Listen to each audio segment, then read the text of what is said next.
Bonjour, bonjour les Dibos, bienvenue dans cette nouvelle pause dev. On est le 17 juin et on se retrouve aujourd'hui pour deux sujets. J'aimerais vous parler de deux trucs aujourd'hui. On va démarrer avec un petit point de support sur Rehost, un petit truc que j'ai reçu dans la nuit, des petits messages d'erreur, je vous en parle tout de suite. Et dans la deuxième partie, on ira continuer hors de Rehost, hein. On ira continuer notre fameuse transition vers la nouvelle base de données des utilisateurs pour les applications de la Dibri.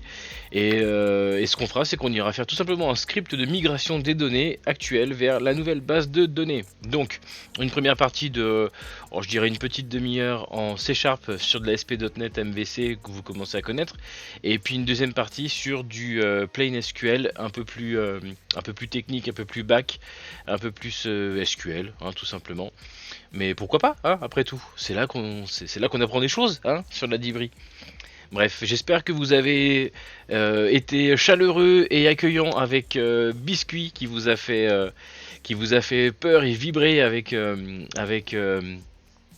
Starship Troopers hier soir et un petit peu ce matin.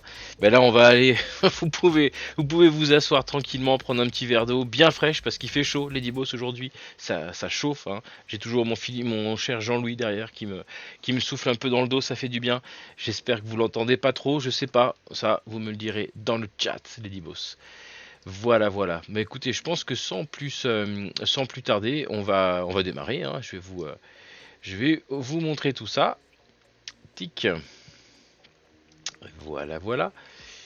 Et donc, ce qu'on va faire, c'est que je vais vous montrer sans plus attendre, sur mon petit écran, là, tac. Voilà, donc les deux sujets qu'on va traiter aujourd'hui, on va commencer par traiter de ça. Autodetect URL Protocol. Il faut super accent. Pourquoi? Parce que cette nuit, les dibos, j'ai reçu pas mal de messages comme ça. Message d'erreur. Alors, qu'est-ce que ça veut dire? Je vous explique tout de suite. Je me suis rendu compte que dans ma façon dont je gère les URL les chargements par URL dans Rehost, il y a quelque chose auquel j'ai pas pensé, c'est que les URL pouvaient être, hein, ça arrive, hein, les URL qu'on me fournit peuvent être un peu pourris, dans le sens où ça arrive, hein, que je reçoive des URL, regardez bien, soyez attentifs, celle-là, vous voyez, elle n'a pas de protocole. Et oui, typiquement, l'utilisateur a utilisé a lancé son upload via un script ou via un copier-coller de l'URL qu'il a dans la barre d'adresse de son navigateur, hein. Et effectivement, quand je suis dans mon navigateur, moi, l'URL, vous voyez, si je la copie-colle là comme ça depuis Edge, ça fonctionne, mais peut-être que d'autres navigateurs ne prennent pas en compte le protocole dans l'URL.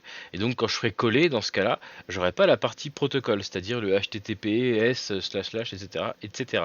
On a le domaine, on a le machin, mais on n'a pas le protocole. Et donc, du coup, moi, mon algorithme, il détecte ça comme étant une URL non valide, parce qu'il n'y a pas de protocole dedans.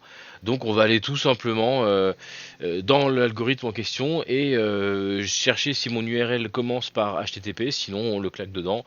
Et bisous, on va faire ça, c'est super simple. On ne devrait pas en avoir pour très longtemps, ce qui nous permettra après de faire un petit peu ensemble de SQL et de migration de données.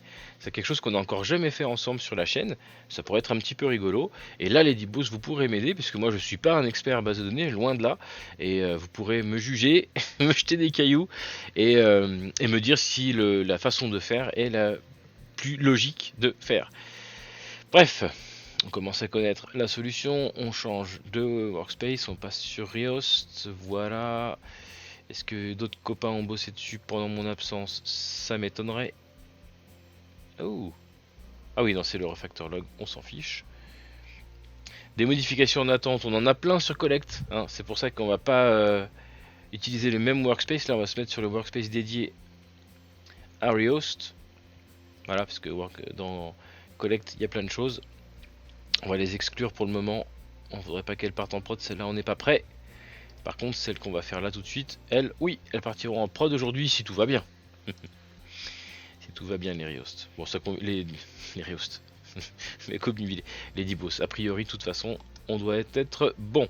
Ok, donc, c'est parti. L'algorithme qui gère ça, c'est facile, hein, maintenant vous connaissez, il est dans le helper, il est dans le upload helper. Voilà, c'est le point de convergence de tous les endroits de tous les endroits qui proposent des uploads côté front. Ils se réunissent tous ici. Et je me demande si je vais pas vous agrandir un peu la scène parce que je me suis rendu compte, mes petits dibos, je me suis bien rendu compte que on voyait pas grand chose au niveau du texte. Alors si je fais quelque chose comme ça, bon il y a ma tronche par-dessus, mais dans ce cas je l'enlèverai, c'est pas bien grave. Je vais même me mettre en full screen avec ma tête par-dessus. Qu'est-ce que vous en pensez? Au moins là vous voyez le texte et vous verrez mes réactions à chaud. Et je vais le faire aussi pour l'autre écran d'ailleurs. Tic, tac et tic. Voilà. Et puis comme ça, quand j'aurai besoin de vous montrer des choses dans le coin, là, derrière ma tête, eh ben, je ferai juste ça et vous les verrez. Ok, ça me paraît judicieux. Voilà, bon c'était juste une petite parenthèse. Bref, donc là du coup vous devriez voir le texte lisible hein, sur vos écrans. Surtout dites-le moi hein, dans le chat, si ce n'est pas le cas, que j'aviserai. Donc revenons à nos petits moutons tout mignons. Alors, on a dit que c'est dans le cas où on me balance une URL source, ici en paramètres, ok, que je suis donc en mode blob ou URL, hein, enfin, du coup pas blob, mais c'est soit l'URL soit le clipboard, donc le blob mode. Nous on sera en mode URL, donc on veut le string not empty machin truc, l'URL fourni, donc machin, voilà. Et si on n'est pas en blob mode, donc on n'est pas en clip, donc par définition on est en mode URL, ok. Et donc c'est ici que je dois avoir un... C'est là où on check pour les nopes, etc. etc. Maintenant, si l'URL est vide, ça, on met un message, bon je suis pas magicien hein, forcément. Si l'URL est blacklistée, elle dégage. Et si l'URL est well formatted, voilà, c'est quand on arrive ici, que... Tiens c'est curieux parce que j'avais mis le relative or absolute. Ok. Bon, peu importe. C'est quand on arrive ici, en fait, cet algorithme-là qui est propre au framework, hein, c'est le framework.net que j'utilise ici, hein, c'est la classe URI hein, qui est fournie par mon SDK. C'est elle qui, par l'intermédiaire de cette petite méthode-là, me retourne un booléen qui est soit vrai si l'URL est reconnu comme étant bien formé, ou false si ce n'est pas le cas. Et je me rends compte que cet algorithme-là ne prend pas en compte le protocole. Si l'URL en amont n'a pas de protocole dedans, ça retourne false, donc ça c'est pas bon, donc URL non reconnu. Alors que c'est le cas, hein, c'est juste qu'il n'y a pas le protocole compris dedans. Je pensais que le fait d'ici mettre relative or absolute aurait fonctionné, mais ce n'est pas le cas. Donc du coup, on va, avant de rentrer là-dedans, là on sait qu'on est, on sait qu'on est dans le cas de l'URL. On va aller tout simplement la bidouiller, l'URL, hein, juste avant qu'arriver ici. URL, on va aller faire un truc du genre if url.startsWith, hein, je peux parce que c'est une chaîne de caractères. Starts with. Voilà, on sait que si ça démarre par HTTP, forcément c'est quel protocole, parce que si c'est un protocole FTP, j'en veux pas, elle n'est pas fournie. Si c'est un protocole, je sais pas, HTTPS, et ben ça commence forcément par HTTP, donc du coup on sait qu'on passe dans le chou ici. Donc du coup c'est if not URL commence par machin, bah dans ce cas URL est égal à machin plus URL. Ok, vous comprenez? On concatène le protocole. Du coup moi je vais le forcer avec HTTPS, voilà. Ok, donc là je pense qu'on est bon. Du coup là les URL qui ne sont actuellement pas construites avec le protocole, comme par exemple celle-là, voilà. Celle-là, en fait, de toute façon, après, on va aller la réessayer en live, hein, on va la tester.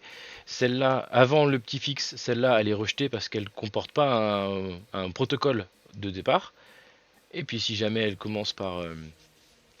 si jamais, du coup, ça commence sans rien, on lui collera HTTPS. Et du coup, là, ça, elle le prendra en compte et ça devrait valider. Maintenant, effectivement, c'est risqué. C'est risqué parce que qu'est-ce qui se passe si je récupère un FTP? Si je récupère un FTP, on dit qu'elle est bien, on dit qu'elle commence pas par HTTP.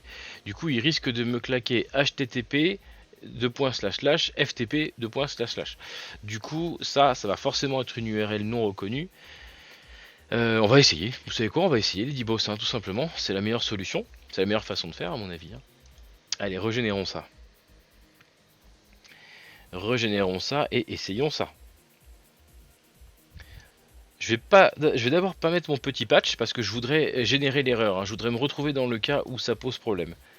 Voilà, on est là, l'URL ne sera pas vide, donc je me permets de mettre un point d'arrêt là. On sauvegarde la classe, on lance le débogage.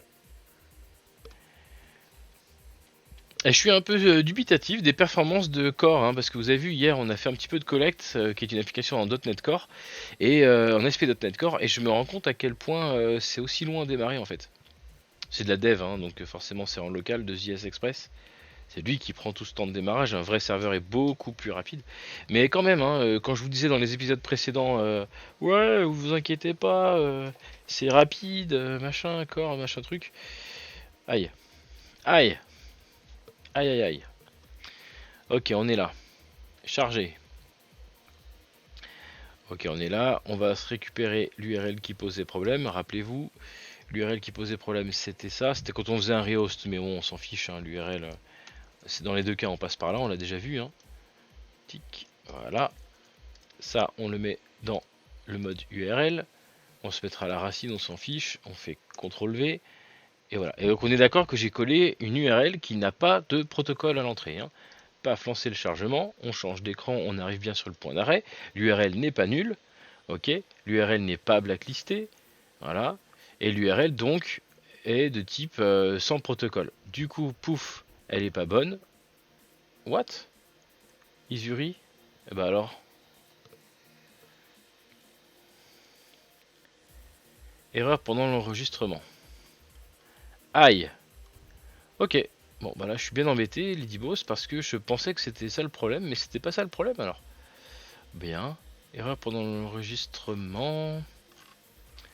Alors ça, c'est con, parce que du coup, j'ai pas vu d'où venait le problème. Eh oui. Donc du coup, évidemment, message d'erreur. Ok, alors du coup, là, il va falloir qu'on attende la stack trace. Il va falloir qu'on attende la stack trace. Elle est là. Et elle est là. D'accord. Donc on a bien réussi à provoquer la même erreur. C'est-à-dire impossible de déterminer le format de l'URI. Sauf que je suis pas passé dans le... Mon point d'arrêt ne s'est pas déclenché. Impossible de déterminer le format d'URI. D'accord, donc ça veut dire que, ok, donc ça me rassure, c'est-à-dire que je suis pas placé au bon endroit. Ok, donc ça veut dire que ça me détecte bien que l'URL est correcte. Elle est bien relative. Ouais. Et donc c'est un peu plus bas, c'est au moment du téléchargement, je suppose, du coup, là, que ça posait problème. Réessayons tout de suite. Charger depuis une URL. Dossier racine.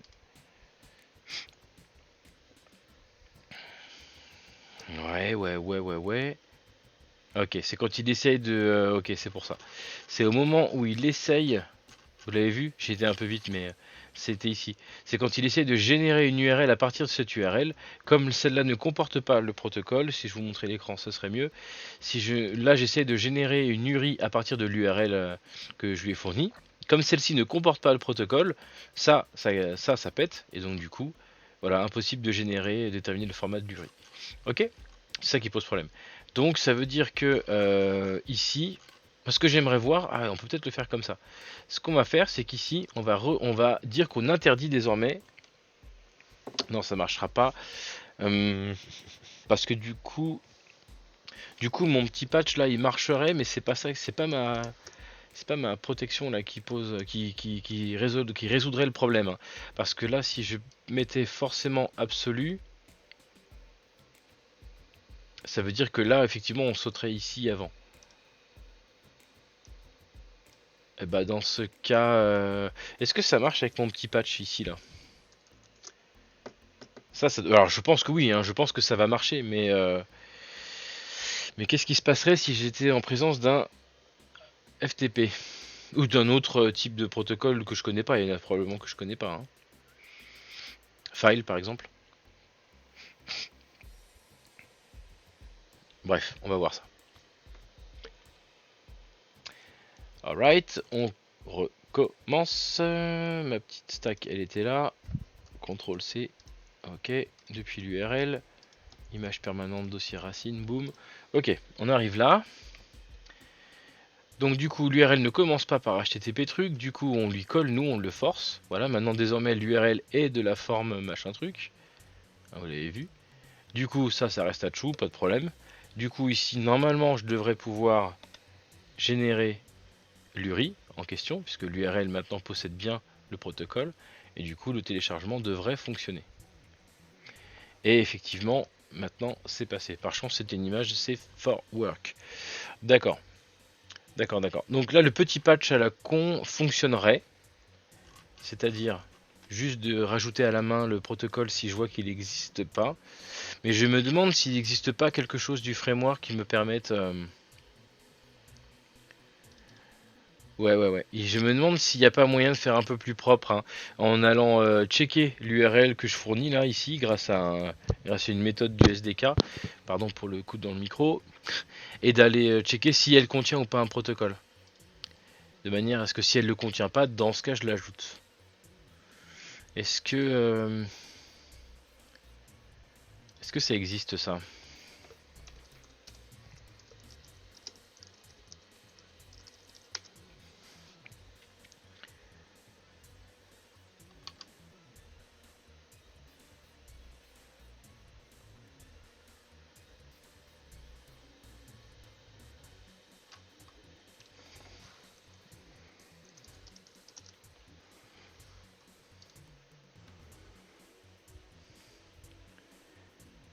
Non, ça c'est la Secure Connection. Ah oui, c'est le scheme. D'accord. Ah, ça serait simplement ça?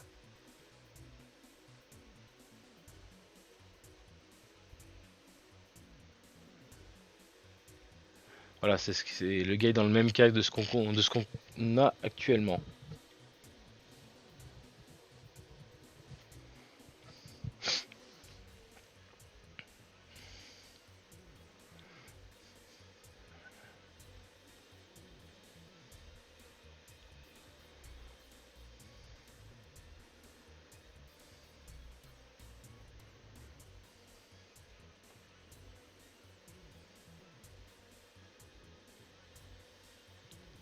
Effectivement, j'ai pas pensé à faire ça.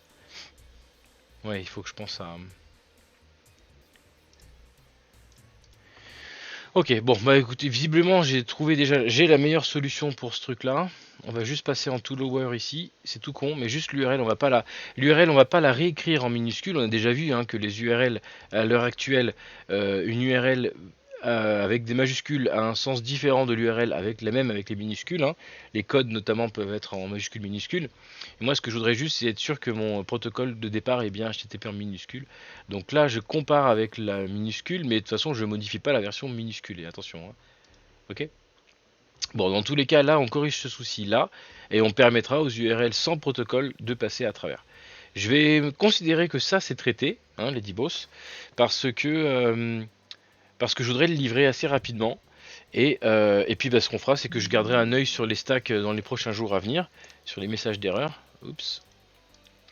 Je garderai un œil sur les soucis, sur les erreurs qui surviendront dans les prochains jours. Voilà. Tic. MO. On va livrer ça tout de suite. Et puis comme ça, on passe à autre chose, nous. Et si jamais ça encore déconne, je vous en reparlerai la semaine prochaine à midi. Donc on y va pour fixe.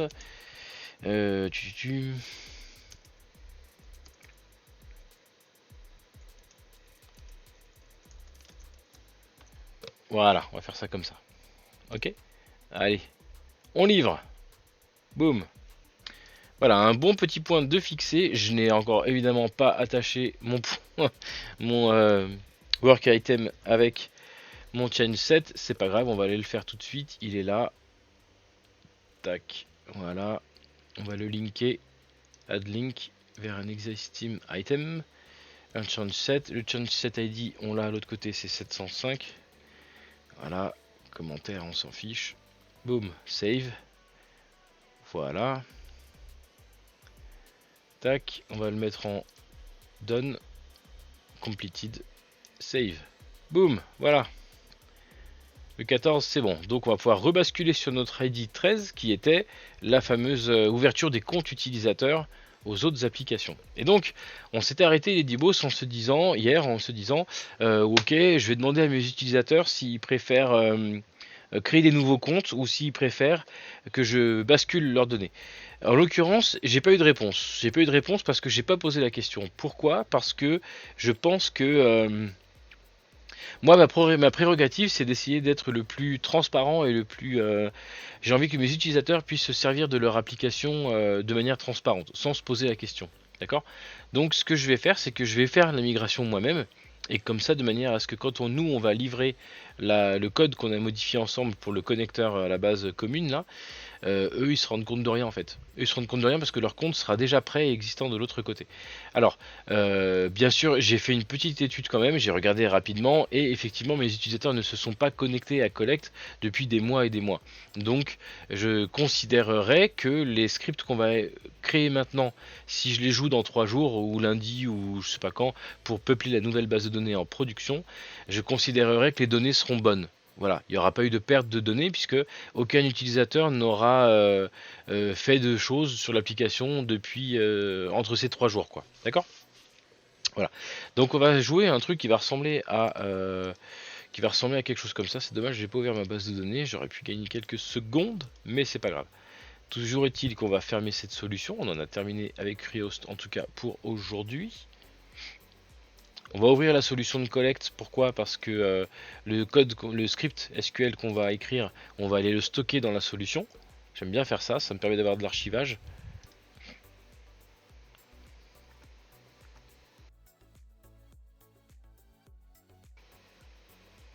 C'est collect, obtenir, boum. Les petites modifications en attente. Voilà. Et cette fois on les inclut. Ok, donc là on est bon. Ça c'est la partie code. On a déjà vu ensemble hier, on a déjà tout préparé. On a vu que tout est prêt maintenant pour basculer sur la nouvelle base de données. Ce qui fait que ma version de dev, elle, est pluguée à la base de données de dev en l'occurrence. Je vais aller vérifier juste sans que vous puissiez le voir, bande de petits filous. Allez vérifier que mes mots de passe sont bien configurés pour la prod. LibreDB, LibreDB, password, ok. On est bon. Donc quand on sera en production, on devrait pouvoir se connecter à la nouvelle base de données. Nous, on va le faire en dev, hein, bien évidemment. Mais vous avez compris l'astuce. L'idée étant de... actuellement, dans ma base de données de dev, j'ai créé Jean Test ou Jean-Philippe Test, je sais plus quoi, Super Test. On l'a créé ensemble hier pour mes tests. Et maintenant, ce qu'on va faire, c'est qu'on va écrire un script qui va aller qui va aller chercher les utilisateurs de collect actuels et les créer dans la base de données de dev. Puis après, on le fera en prod. Ok? Enfin, on le fera en prod. Je le ferai peut-être off caméra, on verra parce que j'ai 2-3 checks à faire avant. Mais voilà. Donc, ce qui veut dire que là, vous allez voir des vraies données de prod, hein. Vous allez voir mes vrais utilisateurs. Voilà, ils seront là. Je fais juste hop, un aparté, juste le temps de vérifier qu'il n'y ait pas trop de données perso avec leurs emails notamment qui apparaissent. Ok, effectivement, elles apparaissent, c'est pas grave, on va les cacher. Voilà, le hash mot de passe, on le cache. Voilà, voilà, voilà. Ok, Medibos. Ce que vous voyez là à l'écran, c'est tout bête, hein. Ce sont mes 6, il y en a 6 actuellement, ce sont mes 6 utilisateurs de collect en production. Ok? On a vu ensemble déjà quand la même requête en dev ne donnerait rien du tout, parce qu'en dev on a épuré la base de données. D'accord? Donc là c'est bête, je vais pas aller faire un script qui va aller faire de la dev vers vers l'autre dev, hein, ça n'aurait aucun sens. Donc pour avoir des données exploitables, je vais donc on va écrire ensemble, hein, un script qui va me permettre de transférer ces données-là de la base de données donc de collect prod user, hein, collect prod, vers la base de données d'Ibri, donc la base de données commune à la nouvelle que je voudrais faire en commun, ici donc, que je vous montre à l'écran, voilà, de dev. D'accord? Donc on va les transférer ces 6 utilisateurs là dans cette table là. D'accord? Alors bien sûr, on l'a déjà vu ensemble, hein, la signature, alors on parle pas de signature parce que c'est pas une méthode, mais la structure de la base de données de cible n'est pas la même. Ok? On n'a pas les mêmes champs, etc. Donc on va devoir faire un script un peu plus explicite. On va pas juste faire un bulk transfert d'une table à l'autre, hein. On va écrire un script SQL qui va aller placer les bonnes données dans les bonnes colonnes. Ok? Qu'à cela ne tienne. C'est parti. Déjà, on va démarrer par se mettre sur... Pas du tout. On va commencer par... ouais, alors là, c'est un script qui va jouer sur 2 bases de données différentes. Donc il faudra explicitement nommer les tables de ce type-là, hein, par exemple. Voilà. Ce sera pas ce select là, mais on se comprend. Ça sera plutôt un truc comme... Alors déjà, ce qu'on va faire. Hop. quand j'écris des scripts SQL, et Dibos, pardon, je suis plus au milieu de la caméra, quand j'écris des scripts SQL à la main, hein, quand je les fais moi-même à la main comme ça, c'est un conseil que je vous donne, hein, ça ne veut pas dire que c'est comme ça qu'il faut faire, mais je vous conseille de toujours caper votre script comme ça, pas dans une dans une transaction qui est rollback à la fin. Je m'explique. Toutes les requêtes SQL que vous éditerez dans le SSMS, là, le SQL Server Management Studio, toutes les requêtes SQL que vous ferez là-dedans, elles seront liées à une transaction SQL, d'accord? Cette transaction, elle est liée à l'onglet en gros que vous avez ouvert ici, c'est lié à une connexion SQL par onglet, d'accord? C'est pour ça que si vous laissez l'onglet vivre trop longtemps, vous pouvez provoquer des fuites de mémoire sur le serveur SQL. C'est un outil qui est très puissant, SSMS, mais qu'il faut maîtriser quand même. Il faut faire un peu gaffe à ce qu'on fait dedans. Et toutes les requêtes que je vais faire là-dedans, du coup, elles vont être, si j'appuie sur F5 par mégarde ou que je les contrôle R, enfin, que j'exécute d'une façon ou d'une autre ces requêtes-là par mégarde, avant d'avoir terminé de les rédiger, je peux avoir un incident sur mes données. On est sur de la dev, un environnement de dev qui en plus est sauvegardé, mais on va prendre l'habitude de bosser dans les meilleures conditions possibles, et donc ça passe aussi par ça. Et donc, pour m'affranchir de ces soucis-là, je fais toujours, je fais ça dans une transaction que je décide quand je l'ouvre et je décide quand je la ferme. Et ici, la transaction, je la ferme en faisant un rollback. Ok, le rollback, c'est simple, ça veut dire que toutes les données que j'ai manipulées entre mon begin transaction et mon rollback transaction, toutes les données que j'ai manipulées pendant cette transaction-là, elles seront rollback, elles seront annulées et donc elles seront mises de côté et poubelle. D'accord? Parce que mon script, je vais l'essayer, je vais tester, je vais faire des insertions, je vais probablement me planter 2-3 fois, les types ne correspondront pas, les champs vont être plus larges qu'il ne faut, etc.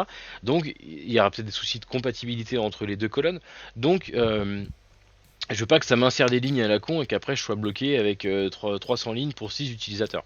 Donc je fais toujours un begin transaction, un rollback transaction, je crée mon code, mon script entre les deux, et une fois que j'ai mon script qui est viable, je sauvegarde donc ce script là avec le rollback à la fin, hein, et une fois que je sais que mon script est viable, le jour où je vais le livrer sur mon environnement de production, je transforme le rollback en commit, et dans ce cas là, les données seront transférées, enfin les requêtes seront exécutées réellement sur le serveur de base de données. Ok? C'est une petite sécurité, c'est un cran de sûreté qu'on se donne quand on fait, surtout quand on fait des insertions ou des modifications de structure, ça peut avoir des conséquences assez lourdes, donc du coup on fait gaffe. Donc ce qu'on va faire, c'est qu'on va insert into, on va l'expliciter, on va insert into, ça sera ça, pas F3, F2, select into, insert into, ça.dibri. Ah, il connaît pas les tables, c'est très dommage. Ah oui, c'est DBO, j'imagine. Ouais. Dibri users. Ouais, là j'ai pas vraiment besoin des crochets parce que c'est pas des mots-clés, il n'y a pas besoin de discriminer, mais voilà, inserting to machin. Est-ce qu'on préciserait pas les colonnes ici? Ouais, on va lui préciser les colonnes. L'ID, c'est une PK auto-incrémentée, donc on n'en fait rien de plus. Je vais être embêté. Ouais, je vais être embêté. C'est pas grave, on verra ça. Donc on a dit qu'on avait un login. Ouais, à ma disposition, j'ai un login. Il est ici. Ok. Je vais avoir besoin d'un password. Et là, je vois déjà quelque chose qui va poser problème. Est-ce que vous le voyez, les boss? Est-ce que vous voyez quelque chose qui pourrait poser problème à ce moment-là? Mes utilisateurs ici proviennent de collect. Ok, on verra ça dans un deuxième temps, c'est pas grave. Je vous resensibiliserai. On va avoir un problème sur le mot de passe. Parce que là, je suis en train de vous dire que mes comptes utilisateurs, je vais les rendre exploitables dans plusieurs de mes applications. Ok, et je vais aussi permettre la création de comptes d'utilisateurs dans toutes les applications. Sauf qu'on a vu ensemble que le grain de sel que j'ajoute à la clé là, que je crée quand je chiffre les mots de passe dans la base de données, le grain de sel est propre à chaque application. Donc ça veut dire que si je crée un utilisateur de la Dibri dans Rehost, il va avoir un mot de passe chiffré d'une certaine manière et qui sera pas la même s'il le fait dans Collect. Ça posera problème parce que du coup il pourra pas se loguer. On y remédiera après à ça. Je mettrai soit le même grain de sel partout, soit je trouverai un moyen de déhacher différemment, concaténer, enfin je me démerderai, c'est pas grave. Ok, donc le login password, on va aussi avoir besoin du first name, donc ça dans la Dibri user, ça s'appelle nom, prénom du coup puisque c'est le first name. Prénom, voilà. On va avoir besoin le nom évidemment. Je fais le mapping, hein. On fait le mapping à la main là, il n'y a pas trop le choix. Hein. Ok. Qu'est-ce qu'on a ensuite? On a is verified, très important, enfin très important, ça marcherait sans, mais on a le thème qui sera un ID thème. Ouais, c'est ça, c'est un ID thème dans ce contexte-là. Ouais. Donc là, on va avoir un problème, vous le savez, on en reparlera juste après. On va avoir l'email, évidemment. On va avoir isadmin, le fameux booléen isadmin. Pas très important dans mon contexte à moi. Et les dates de création, alors soit les dates de création, soit on les met à la date actuelle. Et dans ce cas-là, on perd l'historique. Ouais, on va essayer de la récupérer. Date created, ok. Et on va avoir le date updated, oui, on s'en fout, ça c'est pas très important. Et le date, ça c'est des champs techniques, ce qu'on appelle des champs techniques, c'est des champs qui ne portent des valeurs pas primordiales pour l'application, mais pour le fonctionnement, c'est des champs logiques. Ok, insert into machin, et là du coup, là je fais mon select, d'accord, select, alors du coup il faut que je précise les colonnes, select, donc l'ID non, on va sélecter le login, on va sélecter le password pour que ça soit carré, le first name, le last name, is verified, le thème, l'email, isadmin, ouais c'est bon, j'ai pris que les champs que j'avais, quoi, ma dispo, quoi, ok. Voilà, select into from machin, ok. Alors, j'ai une première version d'un script qui m'a l'air comme ça d'être compatible, ok. Je vais aller insérer dans cette table là, de cette base de données là, dans ces colonnes là, les valeurs de cette table-là, de cette base de données-là, depuis ces colonnes-là. Le mapping colonne à colonne fonctionne, sauf, si on prête un petit peu attention au truc, je vais ouvrir les deux pour que ce soit plus visible, sauf que, rappelez-vous, c'est un exemple, hein, dans la table user, dans celle-là, la collected user, alors j'ai pris dev mais c'est pareil, hein, vous rappelez-vous, ici mon thème, c'est une chaîne de caractères sur 10 caractères, c'est-à-dire c'est le code, c'est le tag de mon thème. C'est light, brown, black, je sais plus ce qu'on avait mis, c'est le nom du thème, d'accord. Et si vous venez ici, vous apercevrez que j'essaie de mapper ça à IDThem. IDThem, c'est un int nullable. Ok. Donc là, ça veut dire qu'on va perdre l'information. Du coup, là, on a le choix. Soit on dit, tant pis, fuck, on met un thème par défaut, et dans ce cas-là, bah, on remplace ça par ça, et dans ce cas-là, tout le monde aura le thème 0, c'est un peu dommage. Soit on essaie de rendre le truc un tout petit peu plus intelligent. Ah oui, bah évidemment, hop, c'est mieux comme ça. Non, toujours pas. Ah oui, c'est insert into, là, c'est moi qui fais n'importe quoi, là, c'est la destination. Donc c'est le thème. Bon, j'aurais fait CTRL Z, hein. CTRL Z, Z, Z, Z, Z, ID thème, voilà. Non, c'est ici. Soit je mets 0 ici, et du coup, mon int, l'autre côté, est satisfait, mais du coup, tout le monde prend le thème foncé de l'application. On va aller voir ce qu'ils avaient choisi, les gens. Et les gens avaient choisi, certains oui, certains non. En fait, c'est moi le premier là, donc c'est pas bien grave. Le thème light, c'est le thème 0, je crois. Donc là, effectivement, ça satisferait tout le monde. Mais moi, j'ai envie de vous montrer qu'on peut faire des trucs un tout petit peu plus intelligemment que ça. C'est-à-dire que là, je suis en train de faire une sélection ici, ok. Je fais une insertion par sélection. Ok, je vais insérer dans une base de données des données qui proviennent d'une autre base de données. Ça peut être d'une table vers une autre table. C'est pas le souci, c'est pas que ça vienne de deux serveurs ou de deux bases de données. Le souci, c'est que je fais une insertion à partir d'une sélection. D'accord, je vais rendre le truc automatique. Ok, moi je m'assure que les types soient à peu près compatibles, mais vu que c'est un select ici, rien ne m'empêche de mathématifier un petit peu plus le truc, de mettre un petit algo, de mettre un peu d'intelligence. Rien ne m'empêche. Et donc typiquement, rien ne m'empêche ici de mettre un if. De mettre un if user.theme égal black, then l'id que je mets en face c'est 1. Et sinon c'est 0. Enfin voilà, ok. Un switch case en fin de compte, parce qu'il y a plusieurs valeurs possibles. Donc du coup c'est ce qu'on va faire ici. C'est un select case qu'on va utiliser. Je ne sais plus comment on le je sais plus comment on écrit la syntaxe, hein, va falloir que je bricole un petit peu. Voilà, c'est à la place de mon 0 là qu'il faut que je rende le truc un tout petit peu plus intelligent. C'est un select case. Allons chercher un exemple sur Google. Et oui, hein, on n'est pas obligé non plus de s'arracher les cheveux. Hein. Donc c'est du MS, c'est du TSQL, SQL Server.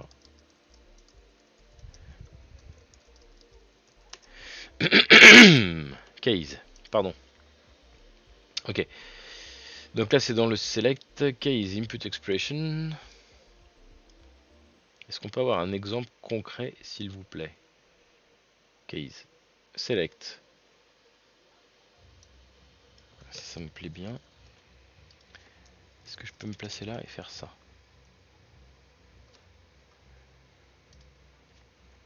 Je crois qu'il faut que j'ouvre.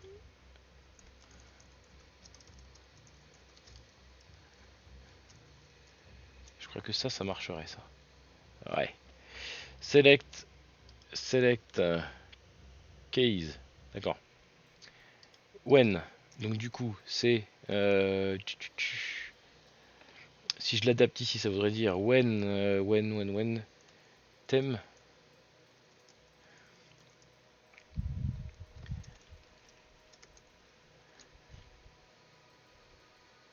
Ah, il la connaît, hein. When thème égale. Donc là, on prend de l'un pour aller à l'autre. Donc on prend d'ici. Donc si je mets blue par exemple, blue, je crois qu'on a dit que c'était le thème numéro 3. Je me rappelle plus exactement, hein, mais ce qu'on peut faire, c'est aller chercher dans la table thème ici la correspondance.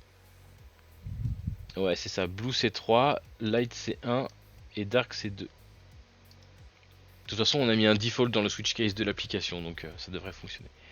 Ok, donc c'est parti. Si thème est égal,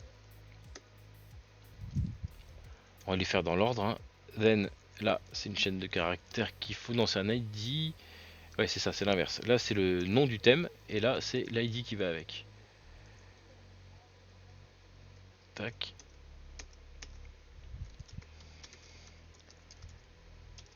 Voilà, on va en avoir 3 valeurs, d'après ce qu'on a vu. Ok. Voilà, voilà, et voilà. Ok, est-ce que vous comprenez ce qu'il est en train de faire? Est-ce qu'ils comprennent les dibos là? Est-ce qu'ils comprennent? La table login, je lui cale le login. La table password, je lui cale le password. La cale prénom, vous avez compris, is verified. La case, la colonne ID thème de destination, et je peux pas lui claquer, qui est donc un ID, un entier, je peux pas aller lui claquer bêtement le thème que j'ai dans l'autre base de données parce que c'est une chaîne de caractères, c'est le code du thème. Typiquement light, black, etc. Donc du coup, je suis obligé de mettre un tout petit peu d'intelligence qui va aller mettre la bonne valeur qui va bien, si vous voulez. Ok, je vais le faire à la main.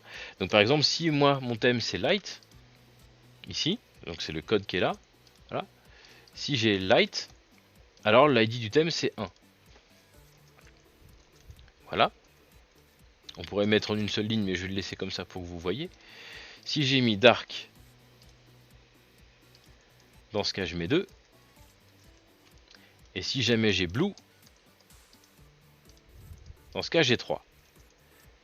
Alors je sais, ça sous-entend que côté application derrière, j'ai le même numéro de thème pour toutes mes applications. Ok, ça veut dire que quand l'utilisateur va se connecter à Collect, vu qu'il aura 3, il sait que 3 c'est Blue, mais s'il se sert de ce même compte pour se connecter à Rehost, il faut espérer que l'ID du thème Blue dans Rehost c'est aussi 3.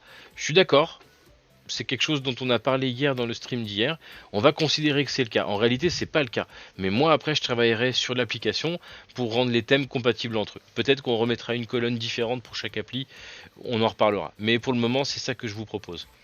Donc là, ça veut dire qu'on va écraser la base de données avec les thèmes de Collect. Pour le moment, on fait en sorte que ça marche pour Collect et après, on ouvrira aux autres applications. Il faudra peut-être rajouter des colonnes, je sais pas, on verra. Ok, est-ce que vous êtes ok? Donc du coup, ça veut dire que si je fais ça, normalement... Waouh! Désolé, regardez pas. Faudra que je floute ça au replay. Tic. Et tac. Voilà. Ça veut dire que, alors oui, select case end as, là je pourrais mettre un nom quand même, on s'en fout, c'est pour nous, hein. Mais on le voit bien, hein. On voit ici que Jambon, lui, il avait le thème blue, le premier là. Perdu. Voilà. Jambon, il avait le thème blue. Ouais. Et ben moi, mon script, il va ajouter l'ID 3. Ok. Tous les autres, ils avaient light. Donc, ils vont avoir l'ID 1. Voilà. Donc, je pense qu'on est bon. Ça a l'air de fonctionner comme ça. On va pouvoir l'envoyer. Et sinon, les autres colonnes ont l'air de correspondre, hein. L'admin, il est là. Is verified, ils sont tous à 1. Après, on a les noms, prénoms, mots de passe. Ça, je vous les ai cachés, mais un peu tardivement, mais enfin voilà. La seule chose que je pourrais améliorer à la limite, c'est ici mettre as thème. Voilà, histoire que. Voilà, si je fais ça comme ça. Oh merde. Heureusement que j'ai fait un rollback, hein, vous voyez. Voilà, histoire que la colonne porte un nom. On s'en fout, parce que là, c'est le script va, il sait que c'est l'index de la colonne c'est le rang de la colonne qui sert pour l'insertion. Donc c'est pas bien grave que j'ai pas mis de nom, mais c'est comme ça visuellement vous le voyez. Ok. Là, le thème il est sous forme de chaîne de caractères et là, on l'a converti sous forme de ID qui devrait normalement satisfaire à la colonne thème dans l'application. Bref. On est OK Udibos. Donc là on a notre script, hein. On a notre script de migration de données, on est content. On va pouvoir le jouer. Comme j'ai mis un rollback, vous avez vu, j'ai pas fait attention tout à l'heure, hein. J'ai fait F5, du coup j'ai joué mon script. Mais comme j'ai mis un rollback, en théorie, hein, je dis bien en théorie, on va aller voir ça, parce que normalement ça part dans Dev, Libri Users. Ça c'est côté machin, ça c'est côté truc. On va fermer ça, on va aller dans Libri Users ici. Normalement, je n'ai qu'un seul, hein, je dois avoir Jambon. Enfin, pardon, Jean-Philippe Supertest. Celui qu'on a créé hier ensemble. Ok. Alors moi par contre ce qui m'interpelle un petit peu c'est que pour le moment on ne configure que ces colonnes là. Ok, de la table de destination. Il y a plein d'autres colonnes. Pas d'eau de Cologne. Il y a plein d'autres colonnes. Il y a plein d'autres colonnes qui ne sont pas cette, notamment l'API GUID et puis des choses propres à Rehost. D'accord? Bon, c'est pas très grave, mais ça veut dire que pour le moment, effectivement, on ne rend notre application compatible qu'à Collect. C'est ce qu'on voulait. Mais encore une fois, la migration là, on l'a fait d'un cas particulier vers un cas général et du coup, il y a des manques d'informations qui vont apparaître. C'est pas grave, on va le faire quand même. Donc ça veut dire que dès maintenant, je dois pouvoir faire un commit ici. Et du coup, notre script de migration est prêt. Je vais le sauvegarder comme ça. On va l'envoyer dans Visual Studio. Et on va arriver ici, pardon, sur le SQL. Voilà. On va créer un nouveau script. Voilà, qu'on va appeler 2022 06 17. Il est 12h43 et 0 secondes, on s'en fout. Voilà, c'est un script de post-deployment. On va le coller là, juste le temps de mettre les en-têtes qui vont bien. Alors, c'est un script de migration des utilisateurs. Voilà. Livré, non. Je sauvegarde donc avec le rollback, hein, c'est ce que j'expliquais tout à l'heure. Je sauvegarde avec ce script, avec le rollback dans mon contrôleur de code source. Voilà, et c'est moi qui, quand j'irai le jouer, ce script, mettrai un commit à la place du rollback. Ok, donc mon script de données est prêt, il est en post-deploy, il n'est pas encore archivé, donc il n'a pas encore été joué sur la base de données. Jusque là, on est content. Et j'ai oublié de changer le titre du stream.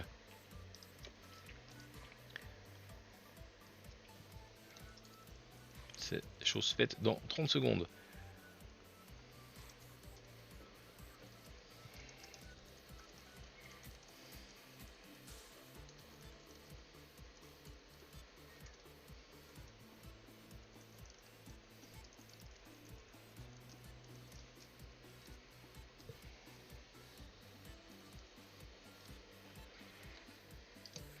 Boum, voilà, nouveau script, nouveau thème. Enfin, c'est pas le thème, pardon, c'est le titre du stream. La catégorie reste la même. Voilà, donc du coup, le script de migration, il est prêt, hein, on l'a fait ici. Et Et du coup, on devrait pouvoir le faire. Maintenant, ce qui va me tracasser là tout de suite, c'est que effectivement, est-ce qu'on s'arrête là? Est-ce que ça lui va là?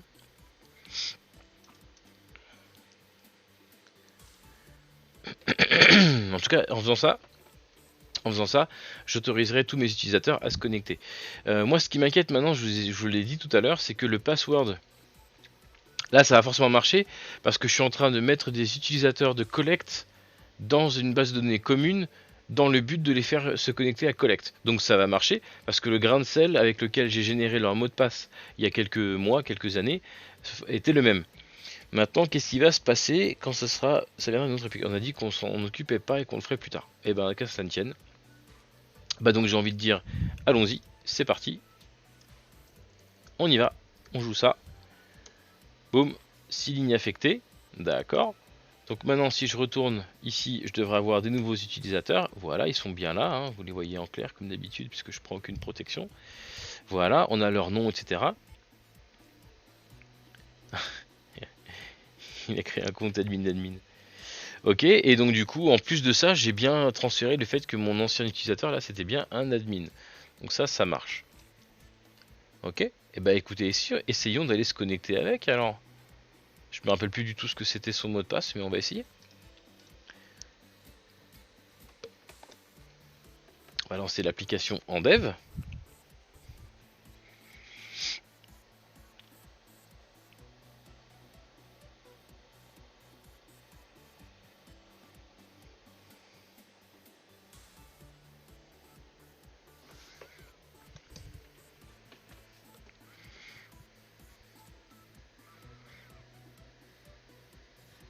Je pense que ça va marcher. On va aller checker ça.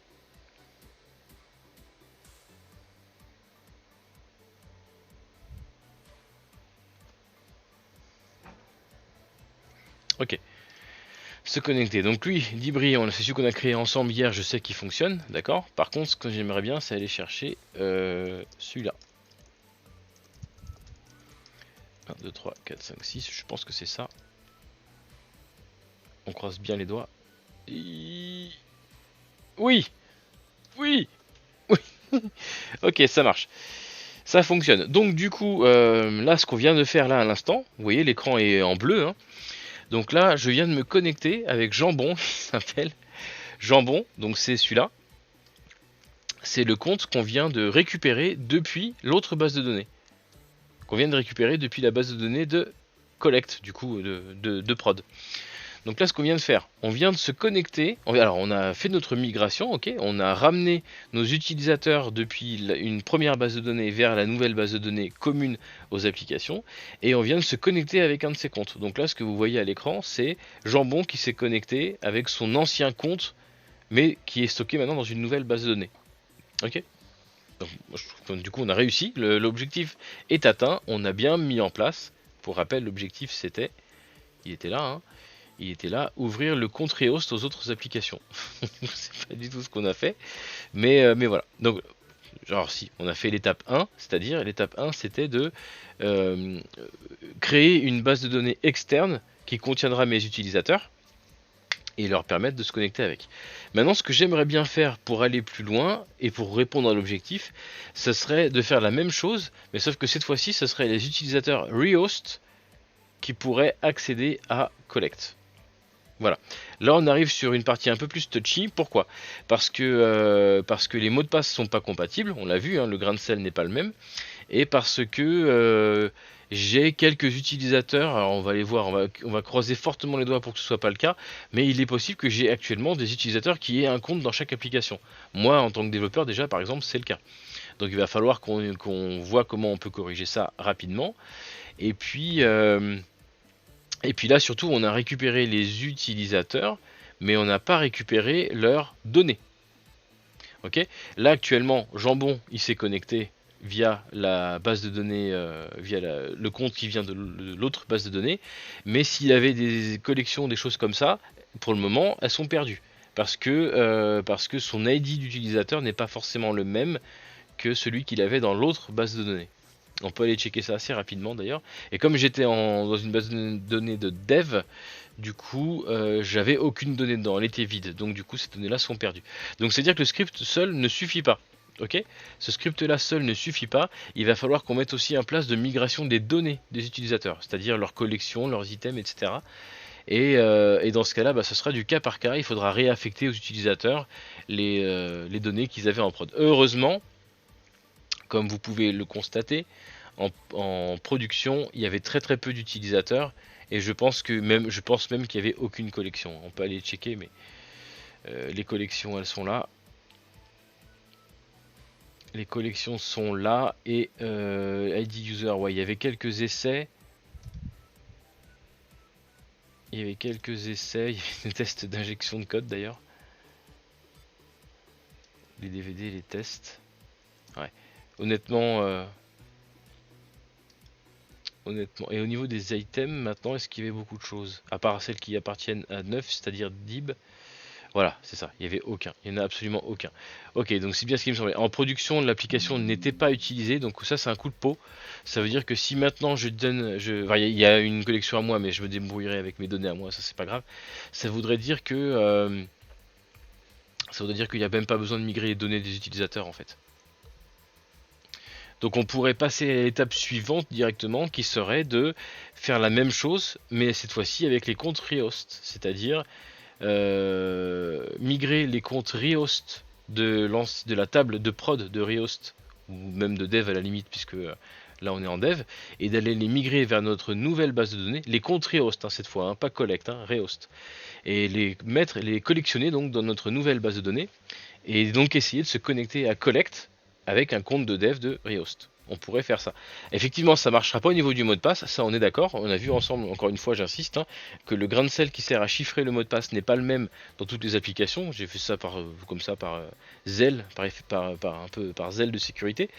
Et, euh, et du coup, là, ça va me mettre le bâton dans les roues. Donc, on va voir comment on peut faire pour contourner cette difficulté. Mais on est en dev, les Dibos, on est en dev, c'est nos données, c'est notre serveur, et bah écoutez, on va le faire, on va s'amuser. On a récupéré les utilisateurs, on va rollback ça, voilà, tac. On a récupéré les utilisateurs qui proviennent de Collect, et ben maintenant qu'à cela ne tienne, on va aller s'occuper de ceux qui proviennent de Rehost. Pourquoi pas? On va aller collectionner tout ça. Et puis après on fera du cas par cas si vraiment il y a des adresses mail, des logins en fait identiques pour les deux. Dans ce cas-là, on aura un problème, ça c'est clair, et du coup on y remédiera.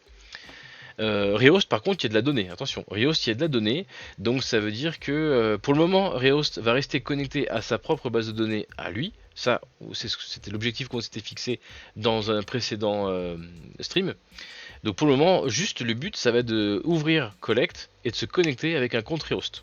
Ok, même si l'utilisateur avait des données dans Rehost que j'ai pas récupéré, ça c'est un autre problème, c'est une autre tâche, on viendra dessus par la suite. Pour le moment, je voudrais pouvoir ouvrir l'application Collect avec un compte d'une application Rehost. Ok, donc c'est parti, c'est ce qu'on va faire. Et donc la première étape pour ça, c'est tout bête, c'est d'aller chercher mes comptes de dev. On va se mettre en dev cette fois parce que je voudrais garder mon mot de passe de dev et pas saccager les données des utilisateurs en prod. Puis il y en a beaucoup plus surtout. On va aller récupérer les utilisateurs de dev de Rehost et les mettre dans notre fameuse base de données commune.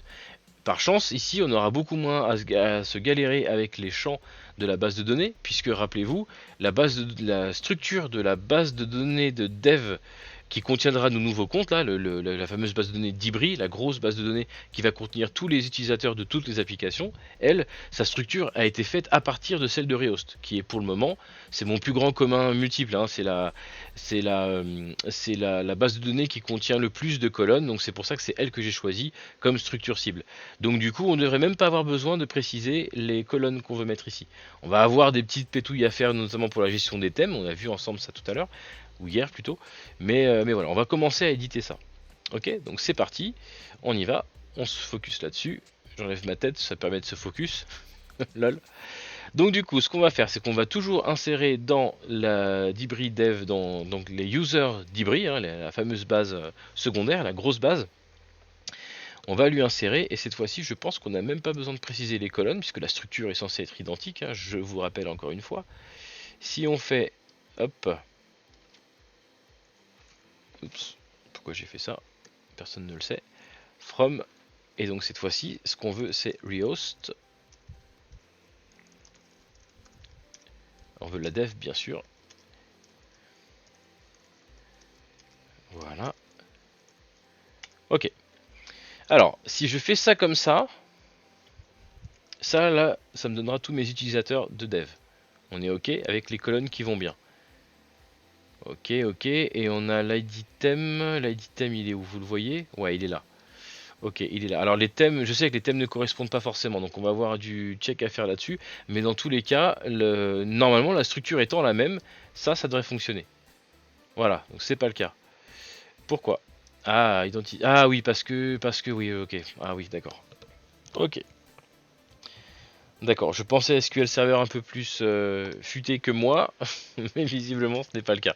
Pourquoi j'ai une erreur là, Lady Boss? Il y en a qui suivent là, qui suivent au fond, tout au fond là-bas, là, toi tu suis? Vous avez 3 secondes pendant que je bois de l'eau bien fraîche. Faut boire Lady Boss, il fait chaud. Est-ce que vous avez suivi? En faisant un select étoile ici, comme ça, je suis en train en paix au calme, hein, en paix, en paix au calme, je suis en train d'essayer d'insérer, et déjà je sélecte ici, cette colonne là. Je crois que vous voyez tout de suite où je veux en venir. Et j'essaie d'insérer cette colonne là dans cette table là. J'ai pas précisé les colonnes. Donc du coup, dans la première colonne par ordre, c'est-à-dire l'ID, c'est-à-dire celle-là. Et qu'est-ce qu'elle a cette colonne là? Cette colonne, c'est une primary key. C'est une primary key, c'est une colonne qui est auto-générée, auto-incrémentée. Et moi, j'essaye en paix de lui faire rentrer des choses, des informations dedans. Je peux pas le faire comme ça parce que c'est une colonne d'identité. C'est ce qui permet de, c'est l'identifiant unique, si vous voulez, de ma ligne dans ma table de ma base de données. Donc du coup, celle-là, je ne dois surtout pas la manipuler, ou en tout cas, je pourrais le faire, mais il faudrait que d'abord je désactive le mécanisme d'auto-incrémentation dans la table cible pour pouvoir en paix écrire dedans, et ensuite, clac, je referme la sécurité pour que ça se régénère. Alors, là aussi, encore une fois, on a 2 cas de figure possibles. Numéro 1, j'essaie de rester dans le cadre cette fois. Numéro 1. Numéro 1, je désactive la sécurité, je désactive l'identity et l'identity check, on ira chercher sur Google, je ne me rappelle plus la syntaxe. Soit je désactive l'identity check de ma table de destination, et je l'autorise donc à écrire des choses dans une table où je ne suis pas censé le faire, c'est une table d'identité encore une fois. Soit, dans ce cas, et dans ce cas-là, je prends le risque d'écrire par-dessus des données qui existent déjà. Et on va le voir qu'ici, ça va poser problème dans 30 secondes. Soit, choix numéro 2, je fais pas ça, je laisse auto-incrémenter et j'explicite tout simplement les colonnes que je veux insérer dans la table de destination. On va partir sur l'option numéro 2.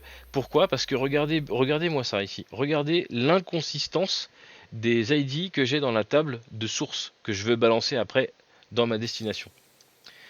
Normalement, on a dit ensemble que c'était auto-incrémenté. Et regardez ce qui se passe ici. C'est incrémenté. Puis là, j'ai un saut de plus de 1000 lignes. Et puis là, j'ai un saut de 3 lignes. Bref, il y a des trous entre. Ok. Et ça va poser problème parce que forcément, comme après, je vais remettre en place le check de contrainte. Comment il va savoir, lui, mon application, ou plutôt mon serveur de base de données, comment il va savoir que la prochaine fois, il faut qu'il insère la donnée à la ligne numéro 10-22 et non pas à la ligne numéro 3? Voilà, lui, il n'est pas là pour parser les données et pour faire une somme et check et machin et truc. Hein. Il est là pour insérer à la suite et clac clac clac et débrouille-toi. Ok. C'est pas à lui de checker si j'ai mis des trous entre mes lignes. Lui, il s'en fout. Hein. Il est là pour stocker les données, hein, pas pour les rendre cohérentes entre elles, etc. Donc du coup, on va partir sur l'option numéro 2, c'est-à-dire on va ajouter ça à la liste, à la suite des autres données qui existent. Et ça nous fera du travail en plus. Pourquoi? Parce que lorsque je vais vouloir après récupérer ou donner l'accès à Rehost aux utilisateurs d'Ibri, rappelez-vous, les utilisateurs Rehost actuels, ils ont ces ID là. Donc je sais que l'utilisateur numéro 2, il a les albums qui sont actuellement liés à l'album numéro 2, et à l'ID utilisateur numéro 2, sauf que quand il va avoir maintenant l'ID numéro 5, parce que j'en ai 3 autres dans l'autre table, et bah du coup il faudra que je modifie les données de Rehost pour dire que les albums qui appartenaient à 2 appartiennent maintenant à 5. Ok. Voilà pourquoi, dans un cas de figure de migration de données, on va plutôt avoir la tendance à désactiver les contraintes pour forcer l'insertion des données, les laisser compatibles avec les données déjà en place, et ensuite on remet les checks. Moi ici, c'est pas cette procédure-là que je vais suivre, c'est la procédure manuelle, hein, c'est-à-dire je vais tout ajouter à la suite, ok, proprement, en incrémentant mes ID, et dans la base de données, j'irai refaire moi-même les attributions. L'album qui était à l'utilisateur 2, maintenant ce sera l'album de l'ID 5. D'accord, Medibos?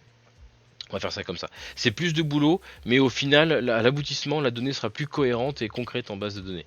Ok. Non pas que je vais être limité, parce que là, si vraiment j'en suis à 300 lignes dans cette table-là, qui peut en contenir de puissance 32, puisque j'ai mis un int sur 32 bits pour la primary key, ça va. Le jour où j'aurai plus de 2,5 milliards utilisateurs, bon, on en reparlera. Mais pour le moment, je n'ai pas ce besoin-là. Ok. Petite anecdote d'ailleurs, si j'avais utilisé des GUID ici, j'aurais été bien content parce qu'il n'y aurait pas eu de chevauchement possible. Effectivement, le fait d'utiliser des... J'en parle parce que ça m'a déjà été suggéré. Le fait d'utiliser des identifications uniques, des UUID, moi j'appelle ça des GUID, mais des UID pour les utilisateurs ou pour les données dans la base de données, au lieu des entiers, ça fait qu'on s'affranchit de ça parce que les UID, normalement, sont générés en fonction du timestamp, de l'heure Linux. Et donc du coup il n'y a aucune chance normalement que je me tombe sur deux fois le même. Et du coup les données s'insèrent, hop, comme ça, clac, elles s'intercalent et ça passe. Là comme j'ai des ID, comme j'ai des ints, des entiers naturels, il est possible que j'ai un utilisateur qui ait l'ID 2 d'un côté et 2 de l'autre. Donc ça matche pas et donc il faut faire un mapping à la main. Et effectivement là d'avoir utilisé des UID m'aurait peut-être sorti de la panade. Mais bon, c'est pas grave, j'écoute pas les conseils, hein, qu'est-ce que vous voulez que je vous dise. Alors, c'est parti. Ce qu'on va faire, c'est qu'on va y aller, hein. On va aller insérer ces utilisateurs-là. Comme je vous ai dit, on part sur l'option 2, donc ça veut dire que je dois ici expliciter les colonnes, malheureusement, hein, les colonnes que je veux insérer en face. Ok. Donc c'est parti, on y va une par une, hein. Tac.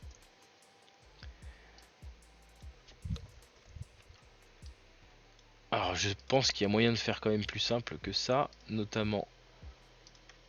ça, c'est les collections, on s'en fiche. Ça, c'est les... Bah, c'est parfait, c'est ça qu'il me faut.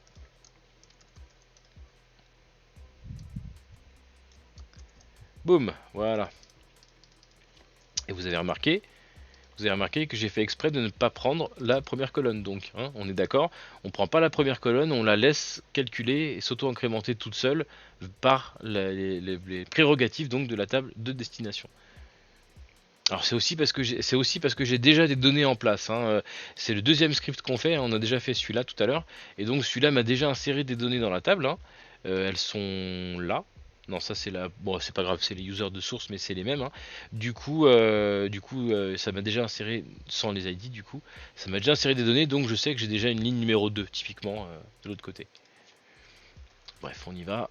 Ça, j'aime bien les mettre en comme ça. C'est un peu laborieux, mais bon. J'aime bien faire ça parce que du coup, je les vois mieux.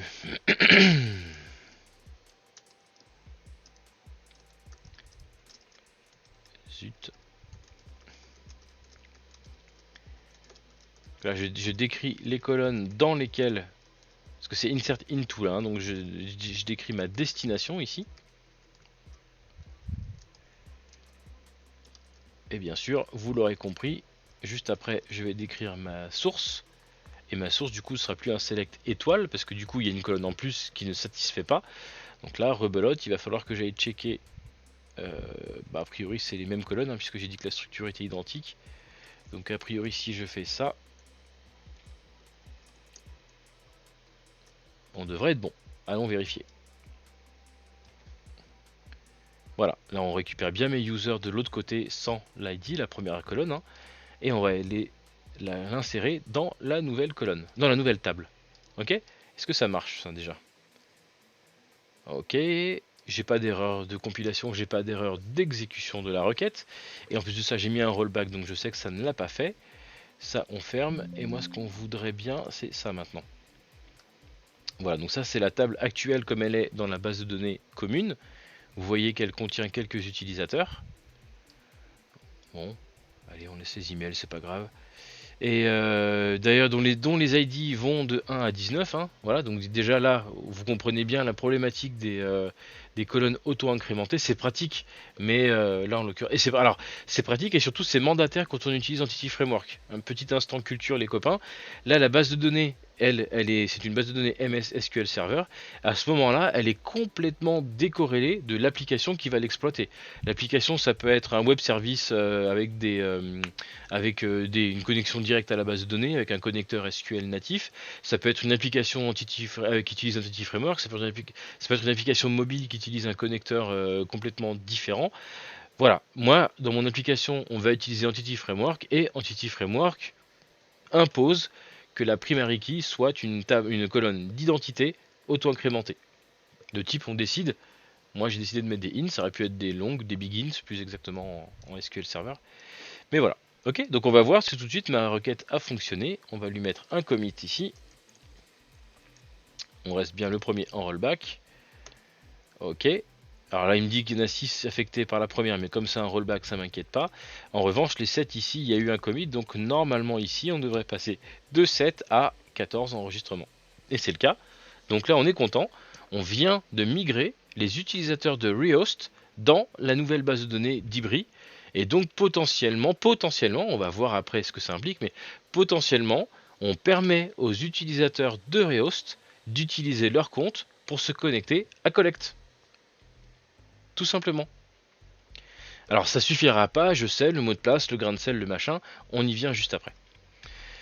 Donc du coup on est content, c'est fait. Alors il y a beaucoup d'adresses bidons, c'est normal, on est dans un environnement de dev. Hein. Ce que je vous montre là c'est des fausses données. Hein. Sinon je m'amuserais pas à les streamer en paix. Tout ça c'est des fausses données qui proviennent de comptes de test. Hein. D'ailleurs c'est que moi, hein. Vous remarquez c'est que Damien Pointon, c'est que tout le temps moi. Mais voilà, mais bon la prouesse c'est quand même là, on a réussi à insérer des données d'une application vers une autre. Ok, donc ce script là, on va le conserver, on va bien sûr mettre un rollback là, au cas où, par mégarde, je fasse F5. On renvoie ça dans Visual Studio pour archivage, vous connaissez, je vous ai déjà expliqué. Voilà, ici, mon script de tout à l'heure. Ok. Je commenterai un petit peu mieux après, hein. Là je vous montre juste très rapidement. Alors c'est vrai que ça c'est un truc aussi qu'on m'a demandé, je profite pour faire une parenthèse, on a le temps aujourd'hui, je garde jusque 14h, on a déjà fini, le mec qui se la pète. On m'a déjà fait la réflexion, le code C et, CSS, HTML, ce que vous voulez, le code des applications c'est vrai que je le commente, je vais pas dire rarement, je vais dire pas du tout pour être honnête, je le commente quasiment pas. C'est un tort, c'est parce que j'y pense pas, c'est parce que je suis seul à bosser dessus, bon voilà. Par contre, le code SQL, j'essaie tout le temps de le commenter parce que le SQL, par définition, c'est super back. On ne sait pas trop ce qui se passe, c'est un peu étonnant. On peut être amené à y travailler une fois toutes les années. Typiquement, excusez-moi, mieux. Typiquement, ce code-là qu'on vient d'écrire en SQL, je vais l'archiver dans un coin et adieu. Plus jamais on devrait avoir besoin de remigrer les utilisateurs puisqu'on a fait notre migration. Donc là, si je reviens dessus dans 2-3 ans et que je fais un peu d'archivage ou que j'ai encore besoin de faire une migration mais que je sais que j'ai déjà fait quelque part, donc je vais réutiliser la même structure, là par contre je vais être content de retrouver mon code. Ok. Alors que mon code C# et HTML, c'est pas que je reviens dessus tous les jours. Pas du tout, ou bien au contraire, hein, vous avez bien vu dans les précédents streams qu'il y avait des moments où je me grattais un peu les cheveux, hein, en tout cas ce qui en reste, mais disons que il est plus facile à lire, quoi. Il est plus lisible et il est moins boîte noire. En SQL, on a vite fait de flinguer la base de données sans trop se rappeler comment on l'a fait.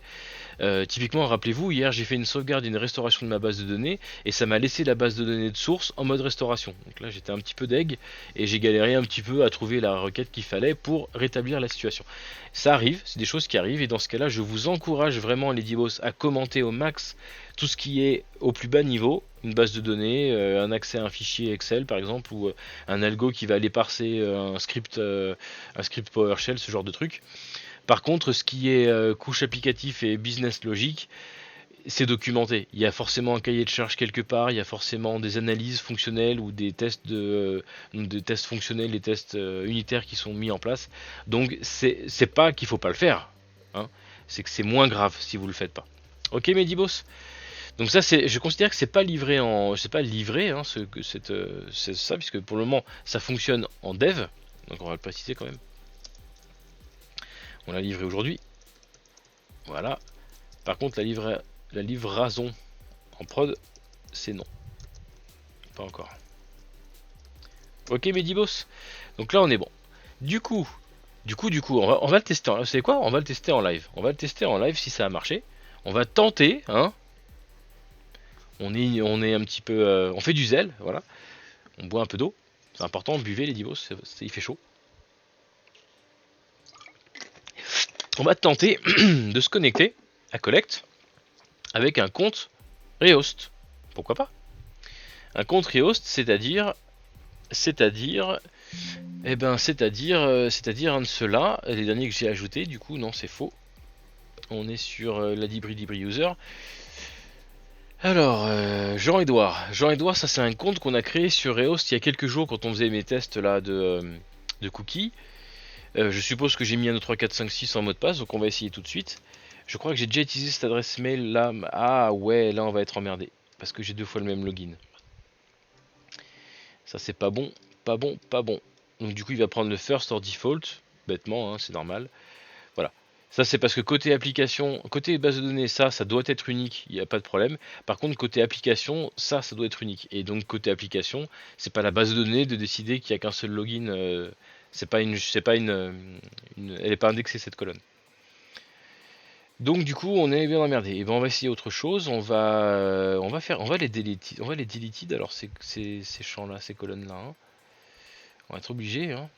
On va devoir update de manière à ce qu'ils prennent la first or default. Hop, set deleted date égale get date where. Alors, ouais. Moi j'aimerais bien utiliser celui-là. Celui-là c'est celui qu'on a créé ensemble sur EOS l'autre jour. J'aimerais bien utiliser ce compte-là pour tester. Donc ça veut dire qu'il faut que je désactive le compte ladibri@gmail.com qu'on a créé ensemble tout à l'heure, ou il y a quelques jours sur Collect, Supertest, le fameux Jean-Philippe Supertest. Ils ont le même login tous les deux. Donc moi je voudrais me loguer avec celui-là. Donc il faut que je détruise ce compte-là. Donc c'est l'ID 1.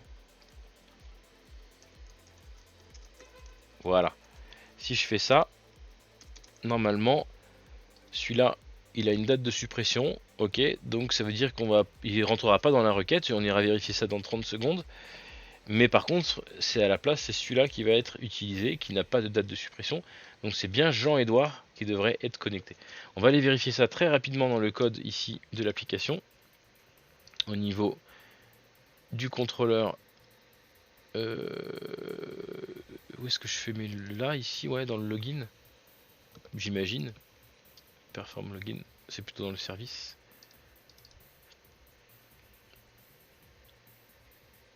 Oh, ah oui, c'est fait en vrac comme ça. Bravo. Hey, perform login.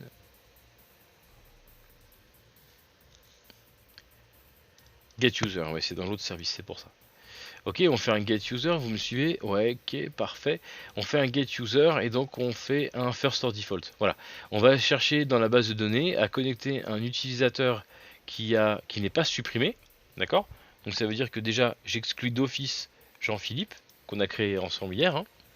Et en plus de ça, on prend le premier on attend une seule entrée. Donc si jamais j'ai plusieurs utilisateurs qui satisfassent à peu près, qui satisfont ces critères-là, il prendra le premier naturellement.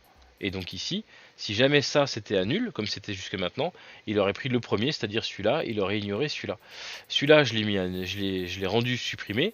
Du coup, il ne satisfait pas les critères, et du coup, bah, le premier ou default ladibri@gmail.com, c'est bien lui. Donc je pense que là, on devrait être bon. Si j'essaie de me connecter avec ladibri 1, 2, 3, 1, 2, 3, 4, 5, 6. J'ai envie de mettre un point d'arrêt là-dessus. Vous voyez pas, c'est normal, hein, je vous ai figé le truc. Ok. Point d'arrêt. Boum, on transfère. Point d'arrêt, on arrive là, on n'a pas encore d'ID user, donc on va jusque là, ok. L'email c'est ladibri, le mot de passe c'est 1, 2, 3, 4, 5, 6. D'accord. Boum. Il le trouve en base de données web. Il le trouve. Ah. Ah oui, ok, c'est bon. Je suis satisfait, c'est bon.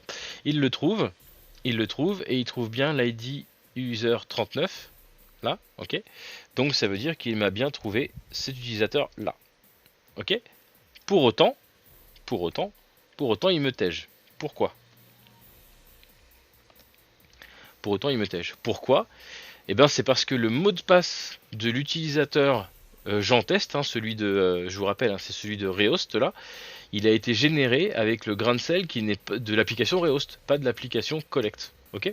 Donc du coup, ça ne peut pas fonctionner. Alors du coup, la question qui se pose, c'est maintenant, pour que ça fonctionne, est-ce que je modifie le grain de sel de l'application Collect pour que ça utilise le même que l'application Rehost, et dans ce cas-là, lui, il pourra se connecter, ok. Ou est-ce que je fais une bidouille quelque part pour déterminer que tiens, ces comptes-là, ils proviennent de Rehost, donc le grain de sel de Rehost, c'est ça. Ouais. Est-ce que c'est pas un peu bricolé ça? Est-ce que c'est pas un peu dangereux de faire ça? Moins que de mettre le même grain de sel partout, j'en conviens. On a dit que par la suite, cette logique de création et de mise à jour d'utilisateurs, et peut-être même de login hein, d'ailleurs, hein, on fera ça d'ailleurs, c'est ce qu'on va faire. Le principe de login, lui, on a dit qu'on allait le dédier à une application séparée des autres. Ce sera un web service, un Dibri Connect, un truc comme ça. Bonjour Tokyunt, bienvenue. Et donc du coup, mon instinct me dit que de toute façon, au final, hein, tous ces comptes, ils seront créés depuis chacune des applications, mais ils seront créés via un web service. Donc du coup, c'est un point de convergence entre tous. Donc ils auront tous le même grain de sel pour hacher leur mot de passe. Donc du coup, là, j'ai bien envie de le faire. Pour tester, en tout cas, on va pas livrer. Hein, là, on est toujours dans le domaine du test. Donc, ce que je vais faire, c'est que je vais le faire tout de suite. Je vais le faire off caméra parce que j'ai pas envie que vous connaissiez le grain de sel de prod. Hein. Donc, le grain de sel, il est là. Hein. Il rentre dans la formule de création du mot de passe et on s'en sert pour comparer. Tokunt, qu'est-ce que je fais? Je suis en train de migrer. Alors, je t'explique très rapidement le contexte. À la Dibri, on a quelques applications. .NET, hein. On a des applications qui servent à uploader des images, on a des applications qui servent à gérer nos collections d'objets et mettre les DVD qu'on a achetés, les figurines, les machins, les trucs, voilà.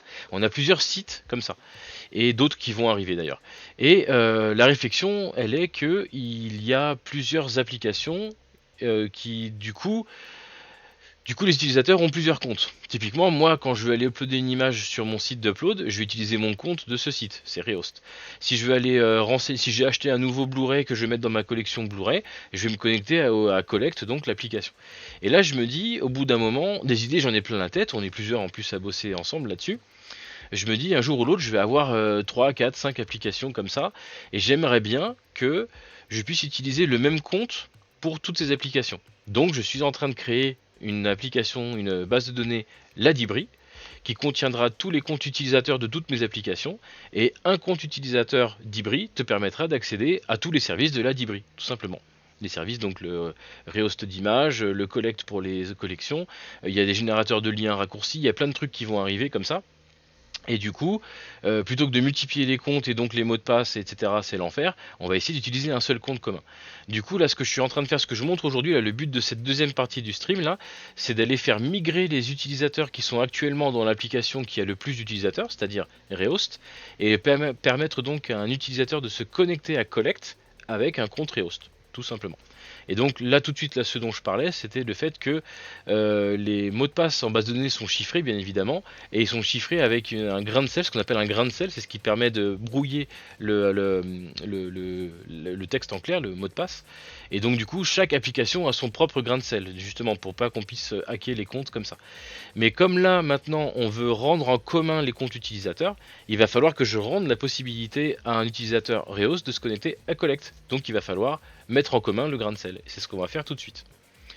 Donc le grain de sel, c'est ce qui est fait ici. Hein. Ici, je vous montrais à l'instant.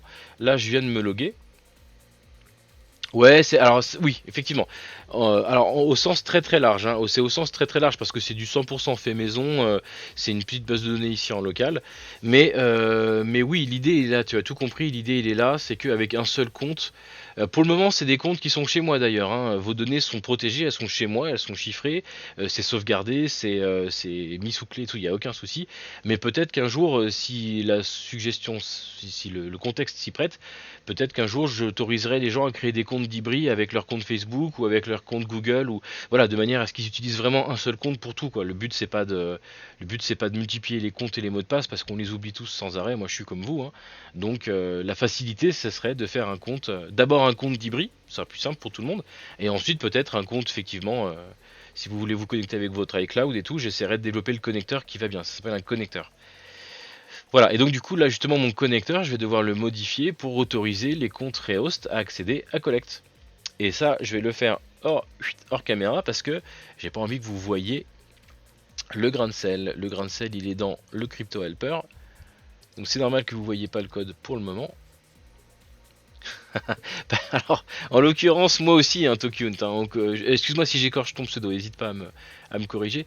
Effectivement, je les connais tous aussi, on utilise tous des password managers, j'en ai un aussi là qui passe que j'utilise depuis des années. Et voilà. Mais je dis pas que dans 6-7 mois, je me rappellerai si j'ai changé d'un côté et pas de l'autre, ça peut vite devenir l'enfer. Voilà, le but c'est vraiment de simplifier le plus possible pour tout le monde. Et donc ce qu'on va faire, c'est que je vais aller chercher tout de suite le grain de sel de l'autre application. Par chance, je sais où il est. Alors ça c'est pas précisé. Là tout de suite on est sur. Ok. Là on est dans le studio de dev. On est enfin dans le studio. c'est la chambre de ma femme et moi de chez nous. Donc c'est le deuxième bureau. C'est pour ça que le son est un peu moins bon. C'est un pauvre casque que j'utilisais il y a quelques années. Donc c'est un PC portable. C'est un HP ZBook 15 G6. Donc avec un Core i7 9850H, 32 Go de RAM et un petit GPU dédié qui me permet de faire un peu de retouches, des choses comme ça. C'est une machine de dev, hein, de bureautique, hein, ça fait pas de jeu, hein. Et par contre, pour les stream gaming qu'on fait le soir, comme là hier, il y avait Biscuit qui streamait du Starship Troopers. On est plusieurs sur la chaîne, hein, c'est pour ça que des fois c'est pas les mêmes intervenants. Hier soir et ce matin, c'était une autre personne, c'était Alex, mon pote Alex. Et lui, il a une machine beaucoup plus véloce, hein. Il est sur un Ryzen 5 ou 7, je sais plus, enfin, un PC gaming quoi. Et moi-même quand je game pour vous sur Arc ou sur Tarkov ou ce genre de truc, j'utilise mon autre PC dans l'autre pièce avec le fond vert. Et là, on est sur un Core i9 9900 avec une RTX 3070, du matériel un peu plus apte à me permettre de jouer, tout simplement. Là ici on est entre nous sur le petit PC de dev, ça suffit largement. C'est pas les mêmes outils et j'aime pas installer mes outils de dev sur mon PC de jeu. Je trouve que ça ralentit, ça encrasse le disque, ça rajoute plein de merde. Voilà, là ce PC là il sert qu'à ça. Donc du coup, je disais, hop, je vais vérifier ça, on va l'ouvrir là, dans le bloc-notes. Ouais. Je dis le studio parce que c'est là où j'enregistre les vidéos, mais oui, c'est ma chambre, hein. C'est notre chambre. L'autre pièce, c'est mon salon, en fin de compte, avec le fond vert. Alors, me Crypto Helper, hein, pourquoi je le vois plus? Ah, je l'ai peut-être mis en commun.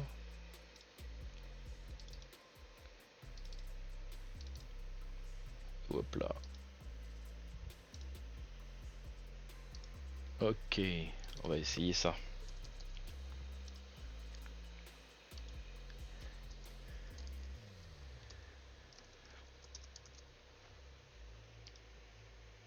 Et toi, Tokyunt, qu'est-ce que tu fais dans la vie? Raconte-moi un petit peu. On veut connaître nos viewers, nous, à la Dibri, on s'intéresse. C'est quelque chose qui nous intéresse. Eh ben, félicitations déjà. Et tu t'intéresses un petit peu au dev? Ah, c'est bien ça, troisième, donc stage alors. Tu dois être en plein stage ou ça va pas tarder à commencer alors.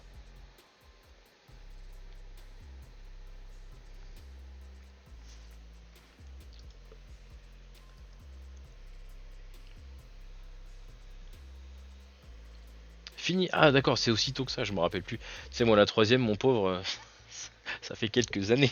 Ça doit bien faire 20-25 ans que. Ah, tu le fais. Ah, c'est en début d'année le stage de troisième? Je me rappelle plus, je pensais que c'était en fin. Je me rappelle plus, tu vois, ça fait tellement longtemps. Et bah, c'est bien, ça t'a plu? Ça t'a plu de rentrer dans le monde du travail un peu, de voir comment c'est et tout? Non, pas du tout, ça m'a emmerdé, je me suis fait. T'imagines le désastre? Ok.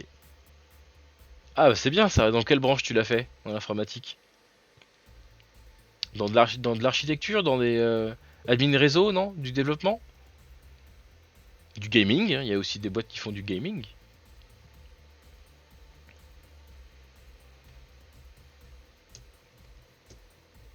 Waouh! La vache, cybersécurité et dev, eh bah félicitations. C'est deux très très beaux sujets. La cybersécurité, c'est un sujet qui est en pleine expansion, hein, et qui sera amené dans les années à venir à être encore plus sollicité. Donc déjà bravo, très bon choix. C'est sérieux. Moi pendant ce temps, j'ai modifié la clé de grain de sel et du coup, je vais essayer maintenant de me connecter avec mon compte Rehost sur Collect, mon compte de dev, hein, bien sûr. Et normalement, cette fois-ci, ça devrait passer. Et voilà les dibos. Voici que Jean-Édouard, le fameux Jean-Édouard, et Jean-Édouard, je sais plus comment c'était son nom de famille, je me rappelle plus, on s'en fout. Et voici que Jean-Édouard est maintenant connecté donc à Collect avec son compte Rehost. Donc ça marche, c'était bien qu'une question de grain de sel. Donc on va les mettre en commun ces grains de sel, puisque de toute façon, je vous dis plus tard par la suite, on va être amené à déléguer toute cette partie connexion, cookie, claim, etc. à un web service qu'on va créer et qui sera séparé, hein, qui aura son propre pool d'applications. Et donc lui sera connecté, vous l'avez compris, à cette fameuse base de données, la Dibri. Et donc c'est elle qui gérera ça. Et donc du coup, tous les comptes seront finalement créés et updatés avec le même hash pour tout le monde. Le même hash, pardon, le même... non, pas le même hash bien sûr, mais le même grain de sel, donc rajouté à la chaîne de caractères qui me permettra de générer les mots de passe. Voilà les dibos. Donc du coup, cette partie-là c'est un succès, ça fonctionne. Alors, Tokunt, tout ce que tu vois à l'écran, ça existe. C'est en ligne, c'est pas des exemples. C'est un truc qu'on s'est dit aussi à la Dibri. Moi, je vous montre que des trucs qui existent et qui sont concrets. On pourra bien sûr, si ça vous intéresse, faire des exemples et des tutos, des machins, bosser sur des exemples qui n'existent pas, des échantillons d'époque. Il n'y a aucun problème, c'est avec grand plaisir. J'ai d'ailleurs déjà fait un petit tuto sur Entity Framework, je crois, sur la chaîne YouTube. Je vous mettrai le lien plus tard parce que j'ai vu que le lien dans la bio c'est n'importe quoi, il n'y a rien qui est fait encore. On va y travailler là avec les associés, là on va regarder ça.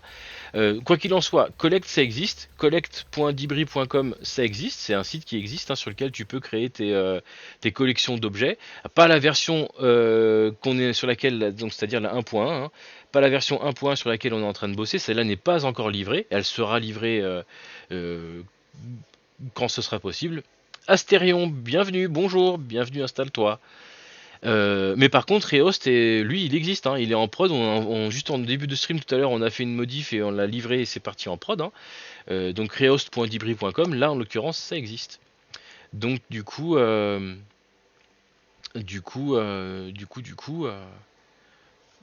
c'est livré quoi, c'est existe. Ce sont des sites qui sont disponibles en ligne. Il hein, y a pas de limite à ça. Hein. En tout cas, jusqu'à preuve du contraire. Le site de la Dibri, par contre, c'est un vieux truc. Hein, il n'a pas été mis à jour depuis des lustres. Ne vous fiez pas à ça. Par contre, Collect existe, Rehost existe. Hein. C'est vraiment des sites de production que je vous montre. Hein. C'est pour ça que je masque autant que je peux les données que vous voyez à l'écran parce que c'est des vrais utilisateurs. Hein, vous voyez. Voilà, donc du coup, pour terminer là-dessus, le connecteur, il va être fait séparément ce sera un autre chapitre qu'on abordera plus tard ensemble. Ça utilisera les mêmes préceptes qu'on a utilisés jusque maintenant, ce sera toujours de la SP.NET. Je te donne les URL tout de suite. Hop, on va basculer sur cet écran-là. De toute façon, j'avais terminé là-dessus. Voilà. Rehost, il est là. Je vous montre les URL tout de suite. Et merci Tokun pour le follow, ça fait plaisir. Merci beaucoup à toi. J'espère que le contenu te plaira. N'hésite pas à partager et à partager, à demander des choses si tu as besoin. Astérion, merci pour le follow. Eh ben, on va bien, Astérion, on va très bien. Ça fait plaisir d'échanger avec des dibos. Maintenant, vous êtes des dibos, hein. Félicitations à vous. Et donc là, tu vois à l'écran, Tokunt, là, ce que tu vois à l'écran, c'est le site de prod, hein, collect.dibri.com. Je sais pas si c'est assez clair le texte. Sinon, je vous le mets dans le chat. Hein. Mais voilà, collect.dibri.com, c'est ça, c'est le site où tu peux gérer tes collections d'objets. Hop, je te montre rapidement, très rapidement comment ça marche. Voilà, tu crées une collection, tu vas dans mes collections ici, tu crées ton compte d'abord, tu crées une nouvelle collection, voilà, et puis après ça t'apporte Voilà, tu as un truc comme ça, tu peux ajouter un objet, tu peux mettre des photos, uploader des photos, dire quelle marque, quel modèle, etc. Voilà, c'est très simple hein, pour le moment, tu vois, c'est une version 1.0 qui n'a pas été mise à jour depuis des mois, et du coup le but justement c'est de la faire revivre avec les comptes qui viennent de l'autre, Rehost, et Rehost est en construction, du coup la livraison n'a pas marché les Dibos, il y a un truc qui a pété, qu'est-ce que c'est que cette histoire? Allons voir. Azure DevOps, build successful, Azure DevOps failed, qu'est-ce que c'est? Ah c'est file in news encore, ok. Un peu de maintenance Bah du coup c'est du live, hein. Je suis désolé Dibos. On va se connecter au serveur qui contient Rehost parce que je vois que Rehost il est HS là. Hein. C'est un truc qui arrive. Ça m'est arrivé déjà il y a quelques jours, c'est pas grave. On rentrera dans les détails. Là je vous fais pas du tout de détails sur la partie infrastructure, mais en gros là je suis sur le serveur web qui héberge Rehost. Et Rehost est planté. Hop, on va le recycler. Le pauvre. C'est pas cool. Il est planté. Et la livraison a foiré parce que tout simplement, hop, je vais vite relancer un release. Je suis sur l'autre écran, pardon. Voilà, le release, vous voyez qu'il a foiré. Non, c'est une très bonne question. C'est pas un problème de code là, c'est juste que là, je vais te montrer le message d'erreur. Je me dépêche juste de relivrer parce qu'il y a quand même des gens qui s'en servent. Voilà. On va aller voir le log. C'est pas un problème d'erreur, Tokunt. Je vais te montrer. Failed. Est-ce que je peux rentrer dedans? Voilà. C'est pas un problème d'erreur. Ah oh. Est-ce que je peux avoir? Ouais, voilà, c'est là. C'est pas un problème de code qui s'est passé. Il y a ma tête devant, désolé. Hop, voilà. C'est pas un problème de code là qu'il y a eu. C'est simplement que j'ai fait mon code. Je l'ai envoyé sur le serveur qui va aller compiler le code et le livrer sur le serveur le serveur qui héberge le site web. Et le serveur à ce moment-là était occupé à autre chose. Tu vois, il y a écrit error file in news. Ça veut dire que ce fichier-là, très exactement, au moment où j'ai lancé la livraison du site, il était déjà en train d'être utilisé, probablement parce que malheureusement, j'ai lancé la livraison pile poil quand un autre utilisateur était en train de se servir de Rehost. Donc du coup, la livraison n'a pas pu terminer correctement. Et donc du coup, bah, j'ai un message d'erreur. Et actuellement, j'ai pas programmé le système pour retenter derrière une livraison automatiquement. Donc du coup, là actuellement, le site il était en panne. Mais ça va bientôt être résorbé. Je vois que là, il est en train de mouliner. Donc à mon avis, la release doit être en cours. Je vais aller voir ça. On appelle ça une release. Voilà, tu vois, c'est passé au vert là. Donc voilà, normalement, Rehost est réparé. Voilà, voilà. Et donc du coup, ça c'est Rehost. Alors avec un thème bleu, bon, on s'en fout un peu, c'est pas ça le but, mais en tout cas, c'est des exemples. Hein. Ces sites, c'est pas vraiment des trucs artistiques, hein, mais voilà. Donc là, tu es sur Rehost, le site d'hébergement, et là, c'est sur Collect, le site de gestion des collections. Ouais, ouais, ouais, il y a des gens qui l'utilisent. Il y a à peu près 200 utilisateurs, 200 ou 250, je sais plus exactement. Alors c'est un peu confidentiel pour le moment, c'est surtout des copains d'un forum et des copains de copains qui s'en servent, mais ça va, ça démarre doucement, on va dire, mais c'est fait exprès. Voilà, donc ces sites fonctionnent, ils existent en vrai. Hein, voilà, c'est pour ça que je te montre tout ça. Et ça, c'est mon outil qui me sert à balancer mon code sur, sur Internet. Mon code sur Internet.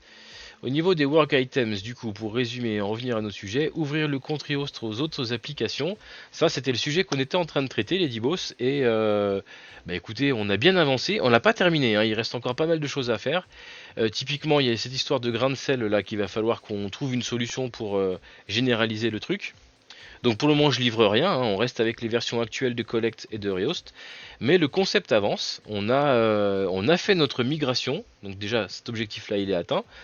Et d'ici quelques temps, nos utilisateurs pourront utiliser leur compte Rehost pour aller sur Collect.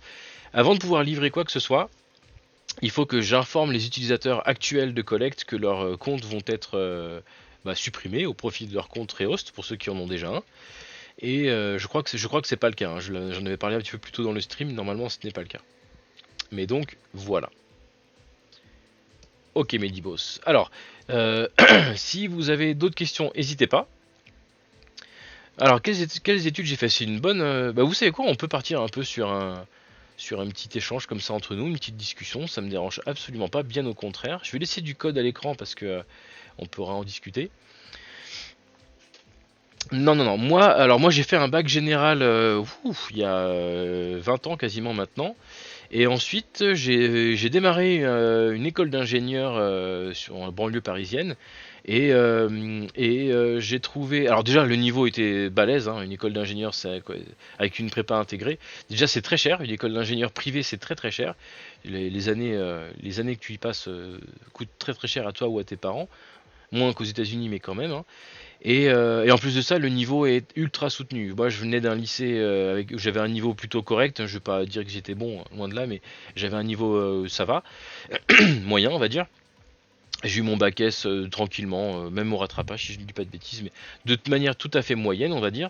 J'arrive là dans une école avec une prépa intégrée où j'allais commencer vraiment à galérer.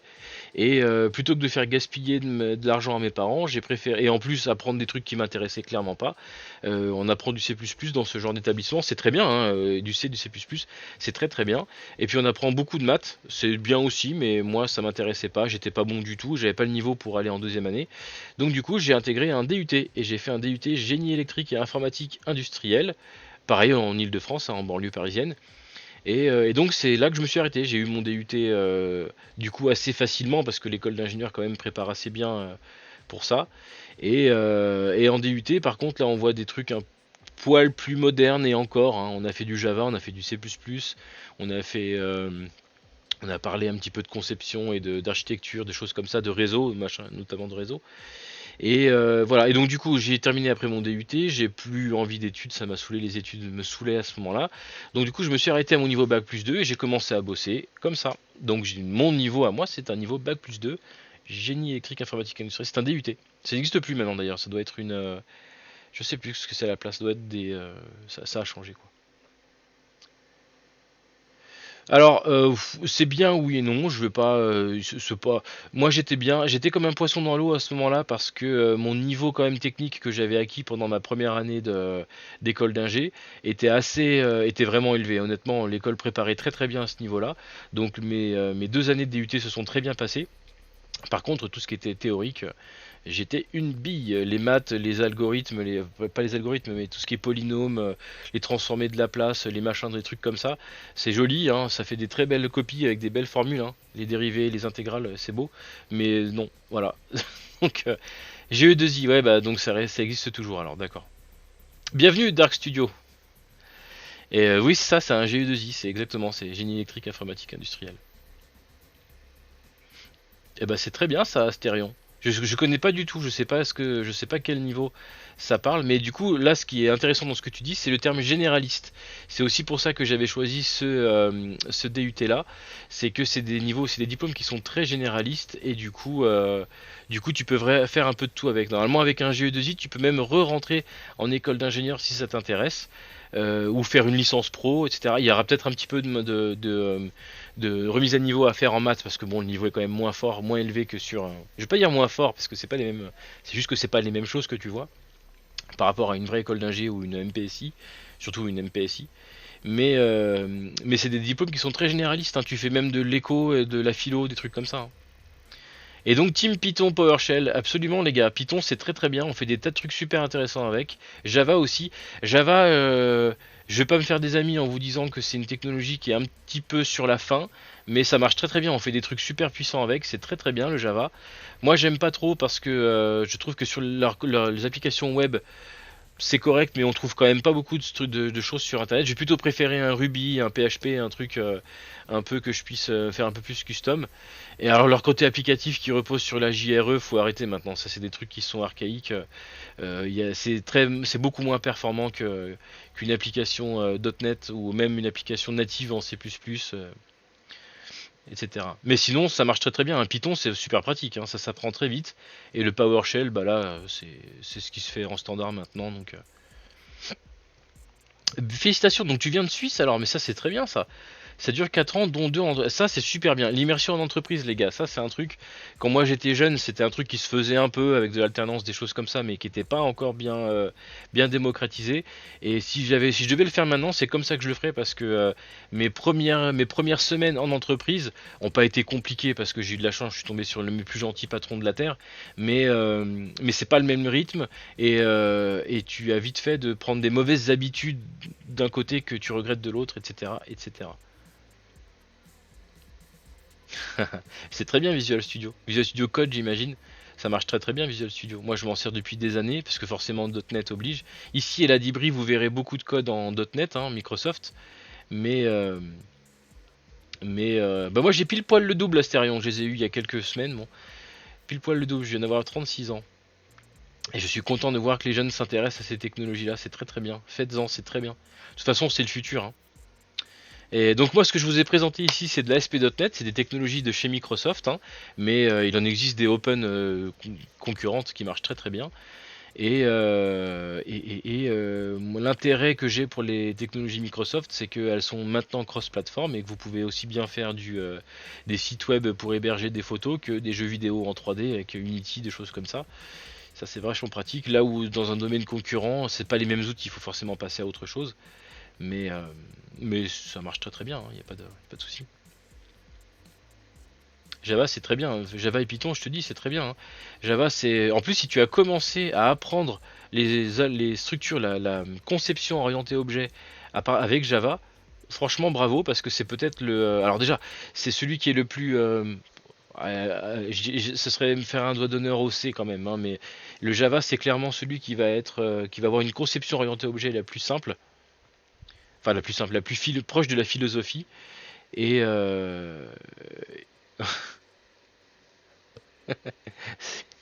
oui, oui, oui, oui, oui. On connaît ce genre d'astuce. D'ailleurs, pour l'anecdote, c'était un des examens. J'adorais cette matière. Quand j'étais en DUT, en GE2I, donc, j'avais un des cours de réseau, ça s'appelait. L'option s'appelait l'option réseau, et le prof était très branché hack et contournement des sécurités. Et c'est exactement ça. C'est là où je voulais en venir. Et du coup, un des exercices qu'on avait appris à faire, c'était envoyer une commande à un autre ordinateur du réseau pour ouvrir le lecteur CD. C'était très drôle. Alors que je crois que maintenant, les PC avec lecteur CD, je crois que je n'ai pas vu depuis des années. Mais oui. Bah, bienvenue les jeunes. Ça fait plaisir de voir qu'il y a des jeunes aussi qui follow les chaînes de développement. Bon, on reste en détente, on reste entre nous de toute façon. Donc, on va pas se prendre la tête, hein, ça c'est clair. Je vous montrerai plus tard les trucs de serveur, des machins, ça c'est des trucs un peu plus avancés, en plus j'y connais rien. Mais voilà, en tout cas on a mené à bien notre projet, les Dibos. On a réussi à utiliser une base de données commune. C'est bien, je suis content, franchement c'est cool. Maintenant la prochaine étape va être, vous vous en doutez, va être de développer et d'écrire ce fameux web service d'authentification de la Dibri. Ça sera dans un autre sujet. On va le démarrer ensemble, hein. On fera une stack, on le fera en .NET Core, hein. Comme ça vous verrez comment on démarre un projet .NET Core, un web service. On l'hébergera à la Dibri comme tous les autres services. Et oh mon dieu, tu vas tenter l'école 42 Astérion. Bah félicitations. Alors ça, cette école-là, elle est pas vieille en plus. Pour ceux qui connaissent pas, c'est une école d'informatique. C'est pas une école d'ingénieur, c'est une école d'informatique qui a été fondée par Xavier Niel, le père fondateur de Free. Donc les deux entités sont étroitement liées. Et la piscine c'est balèze, hein, faut s'accrocher, hein, c'est pendant 20, je sais plus si c'est 24 ou 48 heures non-stop en continu, tu vas faire des exercices, des exercices, des exercices à mort jusqu'à ce que les premiers déjà tombent dans les pommes et du coup ça fait de la place pour les suivants. Mais par contre l'expérience est ultime. Moi j'ai pas participé, je connais des amis, j'étais déjà en travail en poste à ce moment-là, mais j'ai des potes qui ont continué là-dedans et effectivement, c'est une expérience de ouf, ouais. C'est comme le hackathon, un peu, c'est le même genre d'atmosphère, quoi. Et si je dis pas de bêtises, les choses que tu vas développer à l'occasion de la piscine, il y a certains développeurs célèbres qui ont sorti des petits bouts de code, un peu à la Mojang pour Minecraft il y a 12 ans, 13 ans. Enfin bref, on se comprend. Il y a des jeux, des célèbres développeurs qui se sont fait connaître via la piscine de 42. C'est une excellente opportunité pour voir un peu. Alors par contre, faut s'accrocher, hein. Ça c'est clair que le rythme est soutenu. Va falloir boire des Red Bull, mais c'est cool, ouais. Très très bonne expérience. Je te souhaite vraiment d'en profiter à fond, d'en tirer le max. Et si jamais tu traînes dans le coin, vu que maintenant tu es un Dibos, n'hésite pas à nous tenir au courant. Reviens, que ça ait réussi ou pas, on n'est pas là, hein. On n'est pas là juger de quelque façon que ce soit, bien au contraire. Catelia, merci, bienvenue, merci pour le follow. Je t'en prie, prends une petite chaise, installe-toi. Ah bah écoute, si tu fais que du dev tout le temps, tu vas être comme un poisson dans l'eau, c'est clair. Pense à boire de l'eau quand même, à t'hydrater, il fait chaud en ce moment. Mais ouais, c'est clair, tiens-nous au courant, par pitié, tiens-nous au courant, voir comment c'est, l'école 42, ce que c'est devenu. Et montre-nous ce que tu sais faire, avec grand plaisir, on partagera.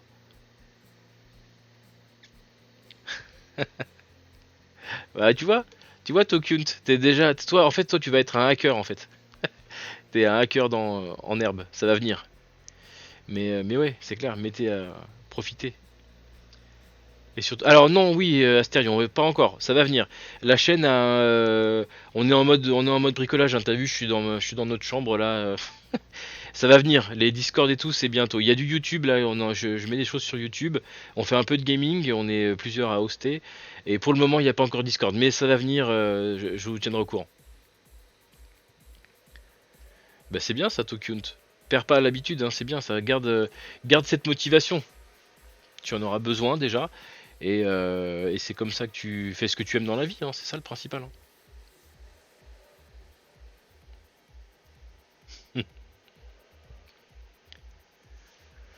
Bah c'est bien ça, si tu fais que du dev tout le temps, ça veut dire que tu kiffes ce que tu fais et tu fais ce que tu kiffes. Et ça c'est rare dans le monde moderne. Du boulot il y en a plein plein plein, mais si en plus on peut faire ce qu'on aime en bossant, alors ça c'est le grand kiff de la vie. Ok les boss, bon on va clôturer ce dossier là, collect c'est prêt. On va pas le livrer comme je vous disais parce qu'il faut que je prévienne mes utilisateurs que leur compte va être au mieux écrasé par une version Rehost ou au pire, il faudra que je fasse quelque chose pour le hashcode là, le grain de sel. Mais voilà.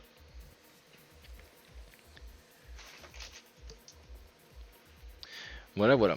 Eh ben écoutez, moi ce que je vous propose, Lady Boss, je propose qu'on arrête là, à moins que vous ayez bien sûr des questions, n'hésitez pas, c'est avec grand plaisir. On peut se mettre en mode blabla si vous avez, si vous voulez,